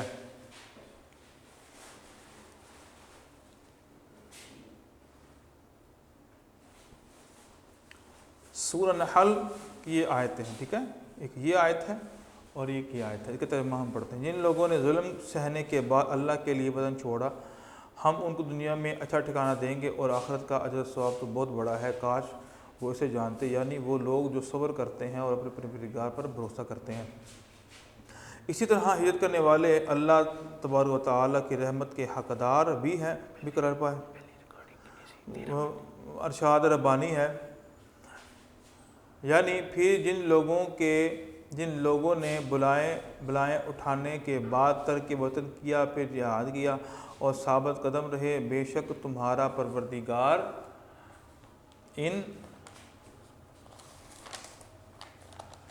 ان آزمائشوں کے بعد بخشنے والا اور ان پر رحم کرنے والا ہے۔ تو یہ بیٹا یہ کوشچن نمبر 2 ہے، یہاں تک یہ ہم نے سورہ نحل کی 2 آیتوں کا ترجمہ یاد کرنا ہے۔ آگے ہے جہاد سے کیا مراد ہے اور اس کی مختلف اقسام بیان کریں۔ یہ ہے کوشچن نمبر 3 کہ جہاد کے بارے میں کیا کیا باتیں ہیں، جہاد کسے کہتے ہیں، جہاد ہوتا کیا ہے، یہ آج ہم اس کو سیکھتے ہیں۔ جہاد کے بارے میں ہم پڑھتے ہیں کہ جہاد کسے کہتے ہیں۔ جہاد کے معنی محنت اور کوشش کے ہیں۔ اسلام میں اس کا مفہوم حق کی سربلندی اور اس کی اشاعت و حفاظت کے لیے ہر قسم کی کوشش، قربانی اثار کرنا، اپنی تمام مالی، جسمانی اور دماغی قوتوں کو اللہ کی راہ میں صرف کرنا، یعنی ہر طرح سے کوشش کرنا۔ جہاد جہد سے ہے، جہاد کا مطلب ہوتا ہے کوشش کرنا۔ اب کوشش کا انسان کئی طریقوں سے کرتا ہے، ڈیفرنٹ ویز ہیں جس سے ہم کوشش کر سکتے ہیں۔ ایک تو دین حق کی سربلندی کے لیے اور دین کو پھیلانے کے لیے کوشش کرنا، اپنے کوئی نیک کام کرنے کے لیے کوشش کرنا، ٹھیک ہے، مالی، جسمانی، دماغی قوتوں کو اللہ کی راہ میں لانے کے لیے کوشش کرنا، تو یہ سارے کے سارے جہاد بھی یہ جہاد کہتے ہیں، یا میدان جنگ میں کافروں سے لڑنا، یہ بھی ایک جہاد ہوتا ہے۔ یہاں تک کہ اس کے لیے اپنے اہل و عیال، اپنے اعزاء و اقارب، خاندان اور قوم کی جانیں تک قربان کر دینا، یعنی اپنے اہل و عیال کے لیے، اعزاء و اقرباء کے لیے، اپنے خاندان رشتہ داروں کے لیے، ان کی یعنی کہ حفاظت کرنے میں اپنی جان تک ہی نچھاور کر دینا، تو اس نے یہ بھی بہترین کام کیا ہے، کوشش کی ہے، تو اس کو بھی ہم جہاد کے اندر لکھیں گے۔ حق کے دشمنوں کی کوششوں کو ناکام بنانا، یعنی کہ جو حق اور سچ کے جو دشمن ہیں ان کی کوششوں کو ناکام بنانا، ان کی تدبیروں کو عقارت کر دینا، ان کے حملوں کو روکنا، نیز اس کے لیے میدان جنگ میں آ کر ان سے لڑنا پڑے تو اس سے بھی دریغ نہ کرنا۔ اس لیے جہاد کو اسلام میں بہت بڑی عبادت قرار دیا گیا ہے۔ یعنی اگر زندگی کا کوئی بھی معاملہ آ جائے، کوئی بھی سنگین سے سنگین سچویشن آ جائے، تو اس میں اللہ کے حکموں کے مطابق کوشش کرنا، چاہے لڑنا پڑے، چاہے زبان سے کچھ کہنا پڑے، چاہے عملاً کچھ کرنا پڑے، تو ہر طرح کی جو جہد ہوتی ہے وہ کیا ہوتی ہے؟ جہاد کہلاتی ہے۔ کہ میدان جنگ میں اپنے مد مقابل کے ساتھ لڑائی کرنا، اور اس کا مقصد کیا ہوتا ہے؟ اعلاء کلمت اللہ، اللہ تعالیٰ کے پیغام کو آگے صحیح طرح منتقل کرنے کے لیے یہ تو کوشش کرنا ہوتا ہے، اسے ہم جہاد کہتے ہیں۔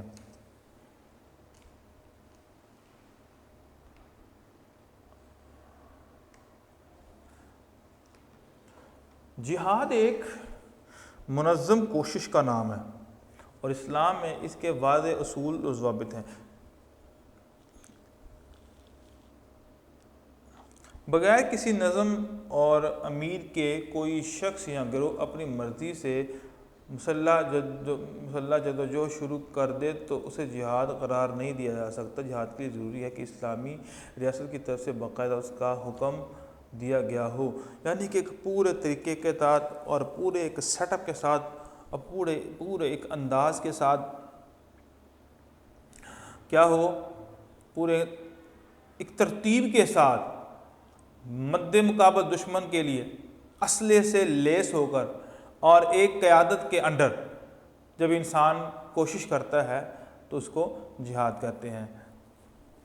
جس طرح جنگ بدر ہوئی، جنگ احد ہوئی، اور جنگ حنین ہوئی، غزوہ احزاب وغیرہ وغیرہ، یہ بہت سی جو ہے وہ جنگیں ہوئی ہیں۔ اس میں کیا ہوا ہے؟ اس میں ایک لیڈر تھے، وہ خود رسول اللہ صلی اللہ علیہ وسلم تھے، اور اپنے کمانڈروں کو، اپنے فوجیوں کو، اپنے سپاہیوں کو اللہ کے دین کو پھیلانے کے لیے وہ کیا کر رہے ہیں؟ لڑا رہے ہیں۔ خود بھی جہاد کے اندر شامل اور اپنے ساتھ صحابہ کرام کو بھی شریک کیا۔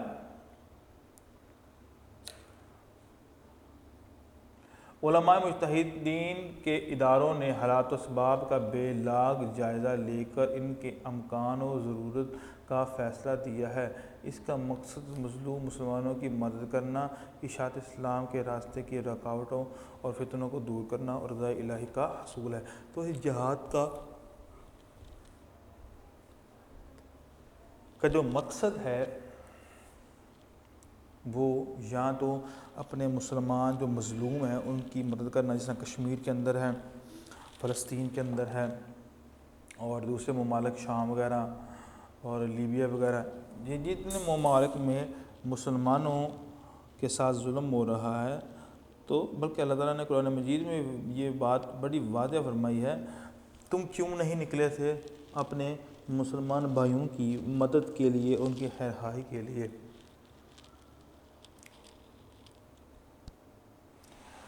تو اس مقصد مظلوم کی امداد، اشاعت فتنہ، یہ سارا ہم نے یہاں تک پڑھ لیا ہے۔ آگے جہاد کا مفہوم بہت واضح ہے۔ بعض علماء کی رائے میں جہاد کی سب سے اعلیٰ قسم خود اپنے نفس کے ساتھ جہاد کرنا ہے، اور وہ اسے جہاد اکبر قرار دیتے ہیں۔ یعنی بعض صحیح احادیث اور قرآن کریم سے بھی اس مفہوم کی تائید ہوتی ہے۔ ارشاد باری تعالیٰ ہے، والذین جاہدوا فینا لنہدینہم سبلنا وان اللہ لمع المحسنین، اور جن لوگوں نے ہمارے بارے میں جہاد کیا، یعنی کہ مختلف یعنی محنت اور تکلیف اٹھائی، ہم ان کو اپنے راستے دکھائیں گے، اور یقیناً اللہ نیکوکاروں کے ساتھ ہے۔ ٹھیک ہے، یہ تو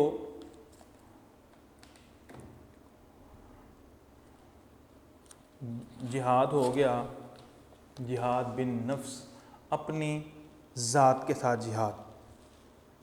اب ہم کچھ اس کی ایک اقسام پڑھتے ہیں کہ جہاد کی کچھ قسمیں بھی ہیں۔ یہ تو ہم نے جہاد کے بارے میں مفہوم پڑھا جہاد کا بار، اب ہم اس کی اقسام پڑھتے ہیں۔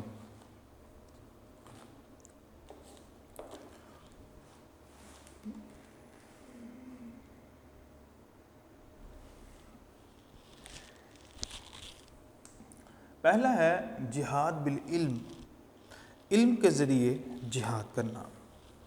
اب علم کے ذریعے کیسے ہم جہاد کر سکتے ہیں؟ میرا آپ سے سوال ہے، بغیر بک کے اوپر دیکھے آپ اس کو سوچیں کہ بغیر ہاتھ چلائے اور بغیر زبان چلائے علم کے ذریعے انسان کس طرح جہاد کر سکتا ہے۔ جہاد ایک قسم جہاد بالعلم ہے۔ جہاد کی قسم کیا ہے؟ جہاد بالعلم۔ دنیا کا تمام شر اور فساد جہالت کا نتیجہ ہے اور اس کا دور کرنا ضروری ہے۔ اگر انسان عقل و شعور اور علم و دانش رکھتا ہے تو اسے چاہیے کہ دوسروں کو بھی اس سے فیض پہنچائے۔ قرآن نے یہ بات ان الفاظ میں واضح فرما لی کہ ادعو الی سبیل ربک بالحکمۃ والموعظۃ الحسنۃ وجادلہم باللتی ہی احسن۔ لوگوں کو اپنے پروردگار کی طرف آنے کی دعوت حکمت و دانش اور خوبصورت نصیحت کے ساتھ کر دو۔ ان سے مجادلانہ بہت ہی خوبصورت طریقے سے کرو، یعنی کہ جب بھی بحث کرنی ہے بڑے اچھے، بڑے پیارے، بڑے خوبصورت لب و لہجے کے ساتھ ان سے بحث کرنی ہے۔ عموماً یہی نتیجہ نکلتا ہے۔ اکثر یہ جو بحثیں ہوتی ہیں ان کا کوئی نتیجہ اخذ نہیں ہوتا ہے، بات وہیں کی وہیں رہ جاتی ہے، اور جو بحث بلا مقصد بحث کر کے اپنا وقت بھی ضائع کرتے ہیں اور اگلے تک صحیح بات پہنچتی بھی نہیں ہے، تو ایسی بحث جو ہوتی ہے وہ فضول ہوتی ہے۔ اور نبی صلی اللہ علیہ وسلم نے فرمایا ہے کہ اسلام ایک شخص کے اسلام میں خوبصورتی کس طرح رکھتی ہے، انتر کو مالا، یعنی کہ جو فضول باتیں ہیں، بے مقصد باتیں ہیں اور بحث ہیں، اور ان کو چھوڑ دیتا ہے۔ فرمایا یہ اس بندے کا اسلام بڑا ہی خوبصورت ہے۔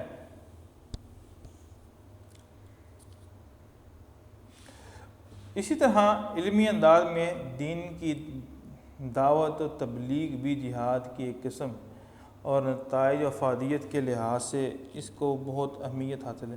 سورۃ الفرقان میں اسے جہاد کبیرہ قرار دیا گیا ہے، تو یہ جہاد بالعلم۔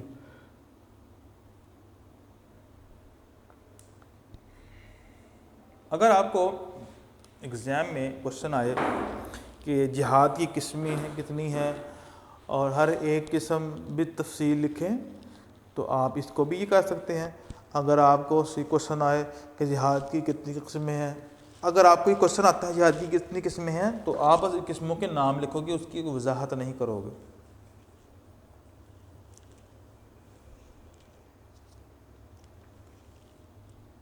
جو لوگ اللہ کی راہ میں مال خرچ کرنے کی بجائے اس کے ذخیرہ اندوزی کرتے ہیں، انہیں عذاب علیم کی خوشخبری دیجیے۔ اللہ تعالیٰ ارشاد باری تعالیٰ ہے والذین یکنزون الذھب والفضة ولا ينفقونها فی سبیل اللہ فبشرھم بعذاب الیم۔ تو یہ ہم پڑھیں گے جہاد بالمال میں۔ تو جہاد بالعلم کیا ہے کہ اگر کسی کے ساتھ بحث کرنی ہے، اگر کسی کے ساتھ تکرار کر رہا ہے، تو بڑے اچھے انداز کے ساتھ کرنا ہے۔ لوگوں کو اپنے پروردگار کی طرف آنے کی دعوت حکمت دانش خوبصورت نصیحت کے ساتھ کرو، ان سے مجادلہ بہت ہی خوبصورت طریقے سے کرو۔ اسی طرح علمی انداز میں دین کی دعوت و تبلیغ بھی جہاد کی ایک قسم ہے اور نتائج افادیت کے لحاظ سے اس کو بہت اہمیت حاصل ہے۔ سورۃ الفرقان میں جہاد کبیرہ قرار دیا گیا ہے کہ آپ علمی میدان میں آپ اپنے علم کے، اگر آپ کو اللہ تعالیٰ نے علم کی دولت سے سرفراز کیا ہے، تو آپ دین کو پھیلانے میں اس کو استعمال کر سکتے ہیں۔ اگر ایک شخص بہت ہی ذہین ہے، ٹھیک ہے، تو اس کو کچھ ایسا کام کرنا چاہیے جس سے اسلام جو ہے وہ پھیلے، اسلام کو فائدہ پہنچے، فردن سے پھر اجتماعی وہ صورت اختیار کرے، ٹھیک ہے۔ تو انسان اپنے علم کے ذریعے، نالج کے ذریعے بہت سا علوم سیکھ سکتا ہے، بہت سا علوم اس کو آ سکتا ہے، بشرط یہ کہ اس نے اس کو اچھی طریقے سے حاصل بھی کیا ہو، پریکٹیکلی لائف میں اس پر امپلیمنٹ بھی کیا ہو۔ تو ایسا شخص جو ہوتا ہے وہ جہاد بالعلم کرتا ہے، جو اپنے علم کی وجہ سے لوگوں کو مستفید جو ہے وہ کرتا ہے۔ آگے ہم پڑھیں گے جہاد کی جو دوسری قسم ہے وہ ہے جہاد بالمال، یعنی کہ اپنے مال کے ذریعے کوشش کرنا، مال کے ذریعے جہاد کرنا۔ یہ مختلف طریقوں سے ہو سکتا ہے، پہلے ہم اوپر سے ریڈنگ کرتے ہیں، پھر میں آپ کو سمجھاتا ہوں اس میں کیا کیا چیزیں آ سکتی ہیں۔ جہاد کی ایک اور قسم جہاد بالمال ہے۔ اللہ تعالیٰ نے انسان کو جو مال دولت عطا کیا ہے اس کا مقصد یہ ہے کہ اسے اللہ کی راہ، اللہ کی رضا کے راستے میں خرچ کیا جائے اور حق کی حمایت و نصرت کے سلسلے میں انفاق سے گریز نہ کیا جائے، یعنی کہ جو اللہ تعالیٰ نے مال عطا کیا ہے اس مال کو اللہ کی راہ میں خرچ کرنا، یا اگر وہ مال اگر دین حق کی ترویج کے لیے اگر اس کو لیا جائے تو اس کو بھی کیا کہتے ہیں؟ جہاد بالمال ہی کہتے ہیں۔ ارشاد باری تعالیٰ ہے الذین آمنوا وہاجروا وجاہدوا فی سبیل اللہ باموالہم وانفسہم اعظم درجات عند اللہ، جو لوگ ایمان لائے اور جنہوں نے ہجرت کی اور اللہ کے راستے میں اپنے مالوں اور جانوں سے جہاد کیا، یہ لوگ اللہ کے پاس نہایت بلند و مرتبہ پر فائز ہیں۔ یعنی کہ مال کے ساتھ بھی جہاد کرنا ایک جہاد ہوتا ہے، انسان لڑتا ہے دشمنان اسلام کے خلاف اور جہاد کرتا ہے، تو ایک جو ہوتا ہے مال کے ذریعے ان کی ہیلپ کرنا، ان کی نصرت کرنا، ان پر مال خرچ کرنا، تو یہ ہے۔ جو لوگ مال کو اللہ کی راہ میں خرچ کرنے کی بجائے اس کی ذخیرہ اندوزی کرتے ہیں انہیں عذاب علیم کی خوشخبری دیجیے۔ ارشاد باری تعالیٰ ہے والذین یکنزون الذھب والفضة ولا ينفقونها فی سبیل اللہ فبشرهم بعذاب علیم، اور وہ لوگ جو سونے اور چاندی کی ذخیرہ اندوزی کرتے ہیں اور اسے اللہ کے راستے میں خرچ نہیں کرتے ہیں، انہیں دردناک عذاب کی بشارت سنا دو۔ یعنی جو لوگ اللہ کی راہ میں مال خرچ نہیں کرتے اور نہ ہی اس کے راستے میں جو مجاہدین ہوتے ہیں ان پر خرچ کرتے ہیں اور مال کو سنبھال کر رکھتے ہیں، تو فرمایا ایسے لوگوں کو کس چیز کی خوشخبری سنا دو؟ جہنم کی خوشخبری۔ حالانکہ جہنم کی خوشخبری تو نہیں ہوتی، وعید ہوتی ہے، پر یہ ایک سزا کے طور پر اللہ تعالیٰ نے فرمایا تم یہ کام کرتے ہو تو پھر تمہارے لیے یہ جہنم کا عذاب ہے۔ آگے ہے جہاد بالنفس۔ جہاد کی ایک قسم جہاد بالنفس ہے، یعنی اپنے جسم و جان سے جہاد کرنا ہے، حتیٰ کہ اللہ تعالیٰ کی راہ میں دین کے دشمنوں سے لڑتے لڑتے اپنی جان تک پیش کر دی جائے۔ عام طور پر جب لفظ جہاد بولا جاتا ہے تو اس سے یہی مراد ہوتا ہے جس کو قرآن میں قتال کہا گیا ہے، کہ جہاد بالقتال ہم کہیں کہ لڑائی کرنا۔ جہاد کے لیے جنگی فوجی کا تیاری کا حکم دیا گیا ہے، اور جہاد میں شہید ہو جانے والوں کو مردہ کہنے سے بھی منع کیا گیا ہے۔ اس کے متعلق بتایا گیا ہے کہ وہ اپنے رب کی طرف سے رزق پا رہے ہیں اور اس پر خوشیاں منا رہے ہیں، ان کے لیے اجر عظیم جنتوں اور بہترین ثواب کا وعدہ کیا گیا ہے۔ تو یہ ہے جہاد بالنفس۔ آگے ہے جہاد کی ایک قسم یہ بھی ہے کہ ہر نیک کام اور فرض کی ادائیگی میں اپنے جان و مال اور دماغ کی پوری قوت صرف کی جائے۔ تو پہلے جہاد بالنفس کی دو ٹائپ ہیں، ٹھیک ہے؟ جہاد بالنفس کی کتنی ٹائپ ہے؟ دو ٹائپس ہیں۔ ایک ٹائپ ہوتی ہے کہ ایک انسان اپنے وجود کے اعتبار سے میدان جہاد کے اندر شریک ہو جاتا ہے اور لڑتا ہے دین اسلام کی سربلندی کے لیے اور اس کو بام عروج تک پہنچانے کے لیے، یا مسلمانوں کی نصرت اور مدد کے لیے وہ نکل پڑتا ہے، نہ اپنی عزت نہ اپنی جان کی کوئی پرواہ کرتا ہے، نہ مال کی پرواہ کرتا ہے، اپنے مسلمان بھائیوں کی دین اسلام کی تبلیغ کے لیے وہ نکل پڑتا ہے، جسمانی طور پر پھر لڑتا ہے، جہاد کرتا ہے، اور کرتے کرتے یہ خود بھی شہید ہو جاتا ہے یا یہ غازی بن کے واپس آ جاتا ہے۔ تو یہ جہاد بالنفس کی ایک قسم ہے۔ دوسرا جہاد بالنفس کیا ہوتا ہے؟ دوسرا جہاد یہ ہے کہ جو نیک کام اور فرض کی جو ادائیگی ہوتی ہے اس میں اپنی جان، اپنی مال اور دماغ کی مکمل جو طاقت ہے اس کو لگا دیا جائے۔ ایک مرتبہ عورتوں نے جہاد کی اجازت چاہی تو رسول اکرم صلی اللہ علیہ وسلم نے فرمایا تمہارا جہاد حج مبرور ہے۔ ایک صحابی جہاد میں شرکت کے لیے آئے تو آپ صلی اللہ علیہ وسلم نے فرمایا، پوچھا کیا تمہارے ماں باپ ہیں؟ اس نے عرض کیا جی ہاں۔ فرمایا تم ان کی خدمت کے ذریعے جہاد کرو۔ اسی طرح کسی ظالم حاکم کے سامنے کلمہ حق عدل کہنے کو بھی جہاد بلکہ بہت بڑا جہاد فرمایا۔ اس کے بارے میں نبی علیہ السلام کا فرمان بھی ہے کہ سب سے بڑا جہاد کیا ہے کہ ظالم حکمران کے سامنے کلمہ حق کہنا، سچی بات کہنا، چاہے اس کے عوض اس کی گردن کو کاٹ ہی کیوں نہ دیا جائے۔ تو یہ فرمایا یہ جہاد سب سے افضل ہے اور سب سے شاندار جہاد ہے کہ آپ حق کی اور سچ کی بات کریں اور اس سے پہلو تہی نہیں کریں۔ تو اس کے بارے میں فرمایا یہ سب سے بڑا جہاد ہے۔ آپ نے یہ بھی فرمایا کہ جہاد قیامت تک جاری رہے گا۔ تو یہ بیٹا ہم نے اس جہاد بن نفس کے اندر کتنی چیزیں پڑھی ہیں؟ ہم نے عموماً 3 چیزیں پڑھی ہیں۔ ایک جہاد بن نفس قتال ہے جس کو ہم کہتے ہیں، جو منظم طریقے سے اور فوجوں کے اندر شامل ہو کر یہ جہاد کیا جاتا ہے، جس میں انسان شہید ہو جاتا ہے وغیرہ وغیرہ۔ دوسرا یہ ہوتا ہے کہ اللہ تعالیٰ کی طرف سے جو فرائض عائد ہیں اور اس کو پوری دل و جان سے اس پر عمل کرنا، اس کو ماننا اور اس پر صحیح طریقے سے کاربند رہنا، یہ بھی جہاد ہے۔ اور ایک یہ جہاد یہ ہے کہ ظالم حکمران کے سامنے حق کی بات کہنا، یہ بھی ہے۔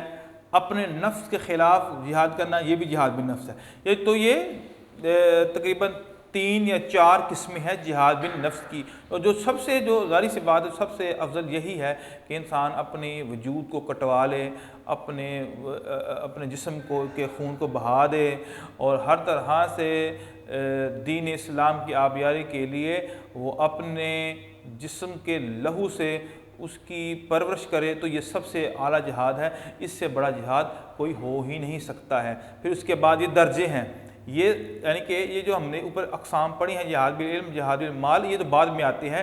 سب سے پہلے جہاد بالنفس میں سے جو جہاد ہے وہ اللہ کی راہ میں شہید ہونا ہے، پھر ظالم حکمران کے سامنے کلمہ حق کہنا ہے، اور تیسرے نمبر پر اپنے وجود کو خرافات سے اور اپنے وجود کو برائیوں پر قابو پانا، یہ جہاد بن نفس ہے۔ تو بیٹا ہم نے یہ پڑھا جہاد اکبر کسے کہا گیا ہے، یہ ہم اس کو بھی یہاں سے پڑھ لیتے ہیں کہ جہاد اکبر کسے کہا گیا ہے۔ یہ تو میں نے پیچھے پڑھا تھا،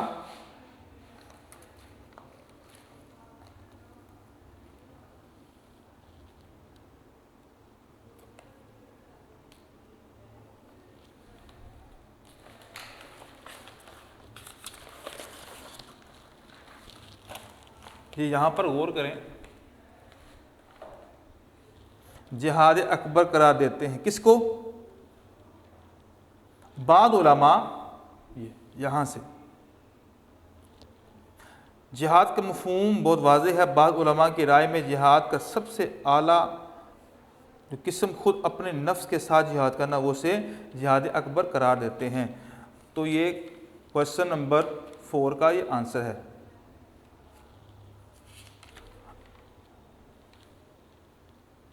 تو یہ بیٹا آپ نے یہ کوشچن یاد کرنے ہیں۔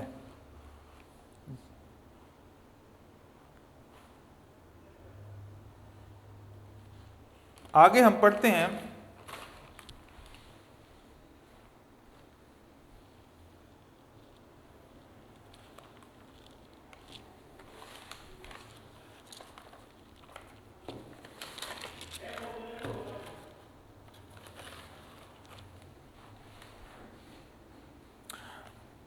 حقوق العباد کی ایک فہرست بتائیے۔ خطبہ حجۃ الوداع کی روشنی میں عورتوں کے حقوق اور ان کے فرائض تحریر کیجیے۔ انسانی مساوات پر ایک جامع نوٹ تحریر کریں۔ وراثت اور قرض کے بارے میں خطبہ حجۃ الوداع کی روشنی میں نوٹ لکھیے، اور ہمسائے کے حقوق کے بارے میں کیا تاکید فرمائی گئی ہے، جامع نوٹ لکھیں، کہ بڑا عمدہ، بڑا ہی شاندار قسم کا نوٹ لکھیں۔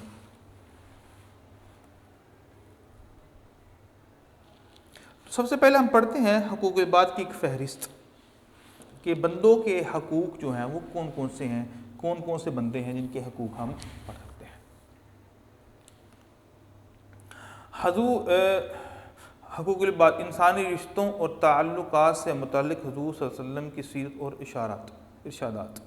حضور اکرم صلی اللہ علیہ وسلم کی سیرت طیبہ اور ارشادات گرامی نے انسانی زندگی، عزت و ناموس اور مال و اسباب کا تحفظ فراہم کیا۔ آپ صلی اللہ علیہ وسلم کے ارشاد کے مطابق انسان کو حق حاصل ہے کہ معاشرہ اس سے جان و مال کا تحفظ کرے۔ حضرت محمد صلی اللہ علیہ وسلم نے اپنی سیرت کے ذریعے انسان کو برابری کا حق دیا ہے، تو یعنی کہ ہر انسان برابر ہے، ایکویلٹی جو ہے جسے ہم کہتے ہیں۔ ملازموں اور خدمت گاروں کے ساتھ اپنے برابری کے سلوک سے عملی نمونہ پیش کیا، یعنی یہ اپنی زندگی سے یہ ثابت کر دیا کہ یہ جو آپ ملازم ہوتے ہیں، آپ کے ماتحت ہوتے ہیں، اس کا قطعی مطلب نہیں ہے اللہ تعالیٰ نے کہ تمہیں ان پر حاکم بنایا ہے اور تم ان پر ظلم کرو۔ فرمایا نہیں، ایسی بالکل بات نہیں ہے، آپ ان پر ظلم نہیں کرو گے، آپ ان کے حقوق کا خیال رکھو گے۔ اور یہاں تک حدیث آتی ہے کہ نبی صلی اللہ علیہ وسلم نے فرمایا ہے کہ جو تم کھاؤ وہ اپنے غلاموں کو کھلاؤ، جو تم پہنتے ہو اپنے غلاموں کو پہناؤ، جو تم معاملات کرتے ہو وہی اپنے خادموں اور اپنے غلاموں کے ساتھ رکھو۔ یہ جو تفریق ہے اور یہ جو امتیاز ہے اس کو ختم کرو۔ اور ایسا رسول اللہ صلی اللہ علیہ وسلم نے خود کر کے بھی دکھایا۔ آپ کا ایک غلام تھا، ٹھیک ہے، تو اللہ کے رسول السلام کے پاس ہوتا، آپ اتنا اس سے پیار کرتی، اتنا اس سے، یعنی کہ جو زید جو تھے، جن کو رسول اللہ صلی اللہ علیہ وسلم، یہ غلام تھے اور ان کو رسول اللہ صلی اللہ علیہ وسلم نے آزاد بھی کر دیا تھا، اور آزاد کرنے کے باوجود بھی وہ نہیں جا رہے تھے کیونکہ رسول اللہ صلی اللہ علیہ وسلم ان کے ساتھ محبت اتنی کرتے تھے کہ انہوں نے اپنے باپ کے ساتھ جانے سے انکار کر دیا۔ آگے یہ تو ہو گیا غلام، یہ ایک فہرست میں آپ پہلے نمبر غلام ہے۔ دوسرا ہے ہمسائے کے حقوق کے بارے میں حضور اکرم صلی اللہ علیہ وسلم نے خاص طور پر تاکید فرمائی۔ آپ نے صلی اللہ علیہ وسلم نے فرمایا کہ مجھے جبریل علیہ السلام بار بار پڑوسی کے ساتھ حسن سلوک کی تاکید کرتے رہے، یہاں تک کہ مجھے خیال پیدا ہونے لگا کہ شاید اللہ تعالیٰ ہمسائے کو وراثت میں شریک کر دیں۔ ہمسائے کے اس حق کی روشنی میں انسان کو جہاں بہت سی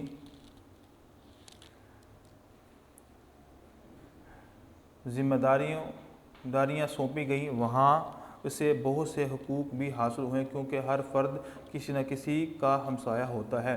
تو اب یہاں پر ہمسائے کے حقوق بھی اللہ تعالیٰ نے بیان فرما دیے ہیں، اتنے ان کے بارے میں تاکید کی گئی ہے کہ رسول اللہ صلی اللہ علیہ وسلم کو ڈر لاحق ہو گیا کہ اللہ ہمسایوں کو ہماری وراثت کے اندر شامل ہی نہ کر دے، کہ اگر ہمسائے میں اگر آپ کا کوئی شخص رہتا ہے تو وہ آپ کی جائیداد کا بھی والی ہو سکتا ہے، یعنی کہ اس کو بھی کچھ نہ کچھ حصہ جو ہے اس کے لیے اسلام مقرر نہ کر دے۔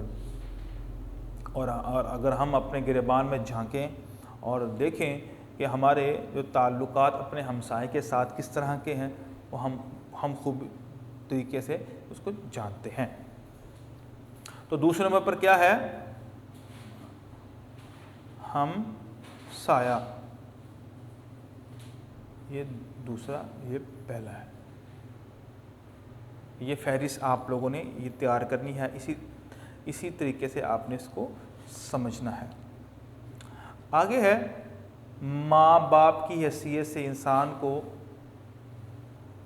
حضرت محمد صلی اللہ علیہ وسلم کے ارشادات کی روشنی میں بہت سے حقوق حاصل ہوئے۔ آپ صلی اللہ علیہ وسلم نے بیماروں کی عیادت کی تاکید فرمائی، اسی طرح بیمار کو یہ حق ملا کہ اس کی دیکھ بھال اور خدمت کی جائے۔ اب ماں باپ کی حیثیت سے اللہ کے رسول صلی اللہ علیہ وسلم نے بہت سے حقوق بتلائے ہیں ماں باپ کے، اور قرآن مجید میں تو بالتفصیل بتایا گیا ہے، اور رسول اللہ صلی اللہ علیہ وسلم نے اپنی زندگی کے اندر خود کر کے بھی بتلایا، اور آپ صلی اللہ علیہ وسلم کے بے شمار فرمان والدین کے ساتھ، کیونکہ وہ بھی حقوق العباد میں سے ہی ہے، والدین کا جو معاملہ ہے وہ حقوق العباد والے معاملے میں سے ہے۔ تو فرمایا والدین کے ساتھ تمہارا رویہ، تمہارا کس طرح کا انداز ہونا چاہیے، تو اس کی بالتفصیل، بلکہ نبی صلی اللہ علیہ وسلم کی اس کے بارے میں جو واضح فرمان ہے، آپ صلی اللہ علیہ وسلم نے فرمایا کہ جو والدین ہیں تمہارے لیے یا جنت ہیں یا جہنم ہے، یعنی جو ان کی خدمت کرے گا، جو ان کی فرما برداری کرے گا، وہ جنت میں جائے گا، اور جو ان کی نافرمانی کرے گا، حکم عدولی کرے گا اور ان کے آگے اونچی آواز سے بات کرے گا اور ان کی ہر طرح سے ہر نہج میں ان کی نافرمانی کرے گا تو وہ جہنم کے اندر جائے گا۔ اسی طرح اسلام نے ہمیں اور رسول اللہ صلی اللہ علیہ وسلم کی سیرت سے ہمیں بیماروں کے حقوق ملتے ہیں کہ ایک شخص بیمار ہو جاتا ہے، بیماری نے اس کو آن گھیرا ہے، اب اس کا قطعی مطلب نہیں ہے کہ وہ بیمار ہوا ہے تو سارے ساتھ چھوڑ جائیں اور اس کی کوئی دیکھ بھال نہ کرے، اور بلکہ حدیث میں تو یہاں تک آتا ہے، اتنا مقام فرمایا ہے، اتنی اس کی فضیلت بیان فرمائی ہے۔ پہلے حدیث میں تو یہ ہے فرمایا مسلمان پر کچھ حق ہیں، کہ ایک حق یہ بھی ہے کہ وہ بیمار ہو تو اس کی تیمارداری کرے۔ تیمارداری سے یہ ہوتا ہے کہ اگلے بندے کا جو بیمار جو شخص ہوتا ہے اس کے سینے سے جو بوجھ ہوتا ہے کہ میرے پاس کوئی نہیں آ رہا ہے، مجھ سے کوئی بات نہیں کر رہا ہے، تو یہ بوجھ جو ہے وہ ہلکا ہو جاتا ہے، وہ اس کے اندر کانفیڈنس آ جاتا ہے، انسان باتوں ہی باتوں میں اس کا دل جیت لیتا ہے، اس کے اندر مزید اعتماد آ جاتا ہے۔ اور بلکہ نبی صلی اللہ علیہ وسلم نے اس کی فضیلت بیان کرتے ہوئے فرمایا کہ جو اپنے مسلمان بھائی کی تیمارداری کے لیے جاتا ہے تو اللہ تعالیٰ اس کے لیے 70,000 فرشتوں کی ڈیوٹی لگا دیتے ہیں جو اس کے لیے دعائے مغفرت کرتے ہیں، یعنی کہ 70,000 فرشتہ اس بندے کے لیے بخشش کی دعا کرتا ہے جو اپنے مسلمان بھائی کی فقط زیارت اور اس کی عیادت کے لیے جاتا ہے، اس کو دیکھنے کے لیے جاتا ہے کہ کافی دن ہو گئے ہیں وہ مجھ سے ملنے نہیں آیا، یا مسجد کا نمازی ہے یا آپ کے ساتھ نماز پڑھنے والا ہے یا آپ کا ہمسایہ ہے کہ آپ دیکھتے ہیں کہ وہ کتنے دنوں سے آپ سے ملا نہیں ہے، یا آپ کے ساتھ وہ کھیلتا ہے یا آپ کے ساتھ کوئی کاروبار کرتا ہے یا آپ کے کسی نہ کسی انداز سے آپ کا اس کے ساتھ تعلق ہے، تو آپ اس کے ساتھ یہ بھی آپ کا معاملہ ہونا چاہیے کہ اگر وہ بیمار ہے، آج کل تو بڑی سہولت ہے، آج کل تو موبائل فون ہے، آپ فون کال کر کے بھی آپ پتہ پوچھ سکتے ہیں، اگر آپ کو علم ہو گیا تو آپ پھر اس کے گھر جا کر اس کی تیمارداری کریں۔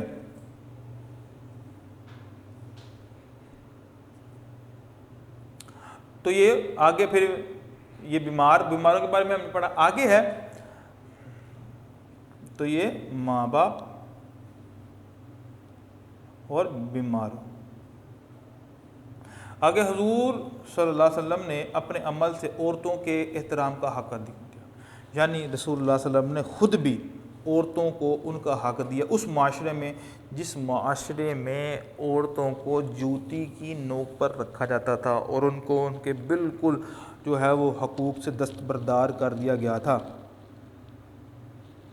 اور ان کو کوئی بھی رائٹس جو ہے وہ ان کے ملتے نہیں تھے، اور اس کو رسول اللہ صلی اللہ علیہ وسلم نے اپنی پریکٹیکلی لائف سے یعنی کہ عملاً اس کو کر کے دکھلایا کہ عورتوں کے حقوق ان کو دیے جائیں، عورتوں کے رائٹس ہیں، ٹھیک ہے، ان کو دینا یہ ایک حقوق العباد میں سے ہے۔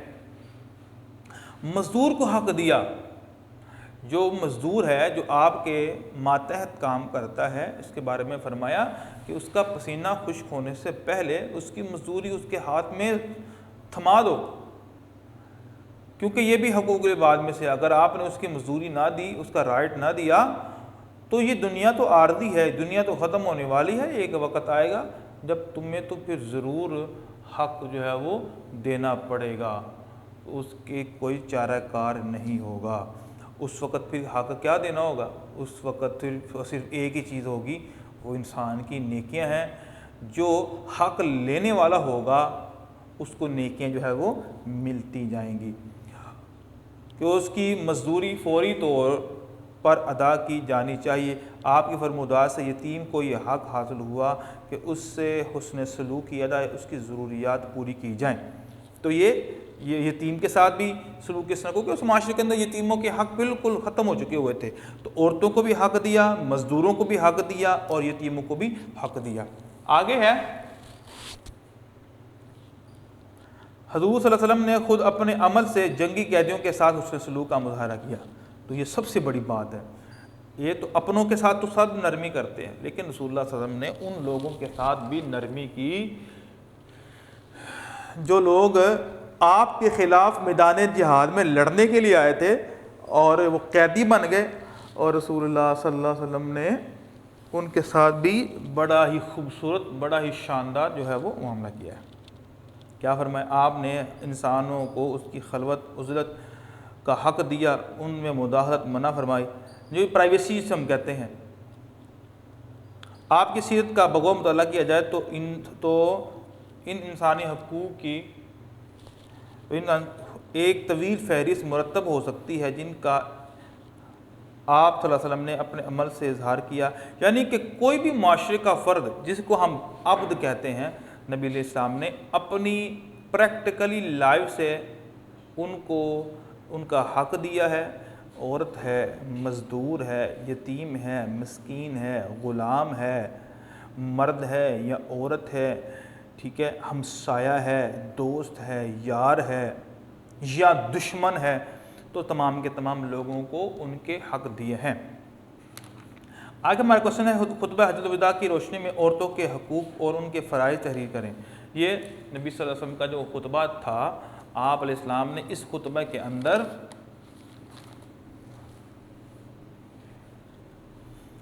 مرد اور عورتوں کے حقوق بالتفصیل بیان فرمائے۔ ہم اس کو پڑھتے ہیں۔ انسانی حقوق اور حسن سلوک سے متعلق خطبہ حجۃ الوداع کے اہم نکات۔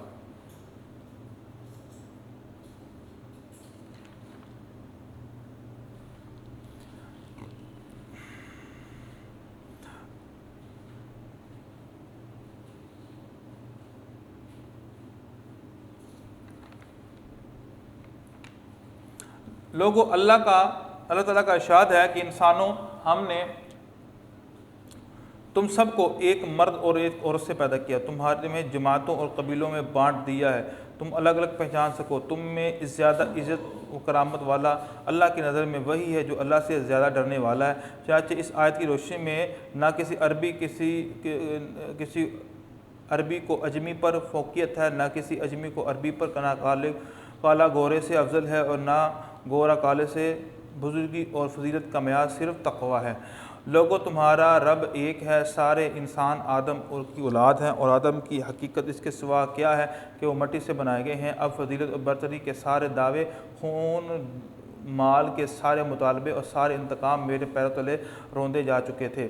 قتل عمد، قتل عمد کا مطلب ہوتا ہے جان بوجھ کر قتل کرنا۔ قتل عمد کا قصاص لیا جائے گا۔ قتل عمد غیر عمدہ وہ ہے جس کو کوئی لاٹھی یا پتھر لگنے سے ہلاک ہو جائے۔ اس صورت میں 100 اونٹ دیت مقرر ہے۔ جو اس سے زیادہ طلب کرے گا وہ زمانہ جاہلیت کے لوگوں میں سے ہوگا۔ آگے ہے کہ دیکھو میرے بعد کہیں گمراہ نہ ہو جانا اور آپس میں گردنیں مارنے نہ رکھ جانا۔ دیکھو میں نے ایک حق پہنچا دیا، یعنی کہ جو باتیں تھیں، جو حق اللہ نے مجھے دے کر بھیجا تھا، میں تم تک پہنچا دیا ہے۔ بس اگر کسی کے پاس امانت ہے، رکھوائی ہے، تو اس بات کا پابند ہے کہ امانت رکھوانے والے کو امانت پہنچا دے۔ تمام سودی کاروبار آج سے ممنوع قرار پاتے ہیں۔ ٹھیک ہو گیا؟ تو یہ بیٹا انسانی مساوات، یعنی کہ یہ سوال اس کے اندر آ جاتا ہے کہ اللہ کے رسول صلی اللہ علیہ وسلم نے انسانی مساوات جو ہے وہ کس طرح معاشرے کے اندر قائم کی ہے۔ لوگ، خدا نے میراث میں ہر وارث کا جداگانہ حق مقرر کیا، اس لیے اب وارث کے حق میں 1/3 سے زائد کوئی وصیت جائز نہیں ہے۔ جان لو، لڑکا اس کی طرف منسوب کیا جائے گا جس کی بستر پر وہ پیدا ہوا ہے۔ جس پر حرام کا کاری ثابت ہو اس کی سزا سنگ ہے، لیکن پتھر مار مار کر اس کو سنسار کر دیا جائے گا۔ آگے ہے قرض قابل واپسی ہے، یعنی کہ جو قرض لیتا ہے وہ قرض واپس بھی کرے گا۔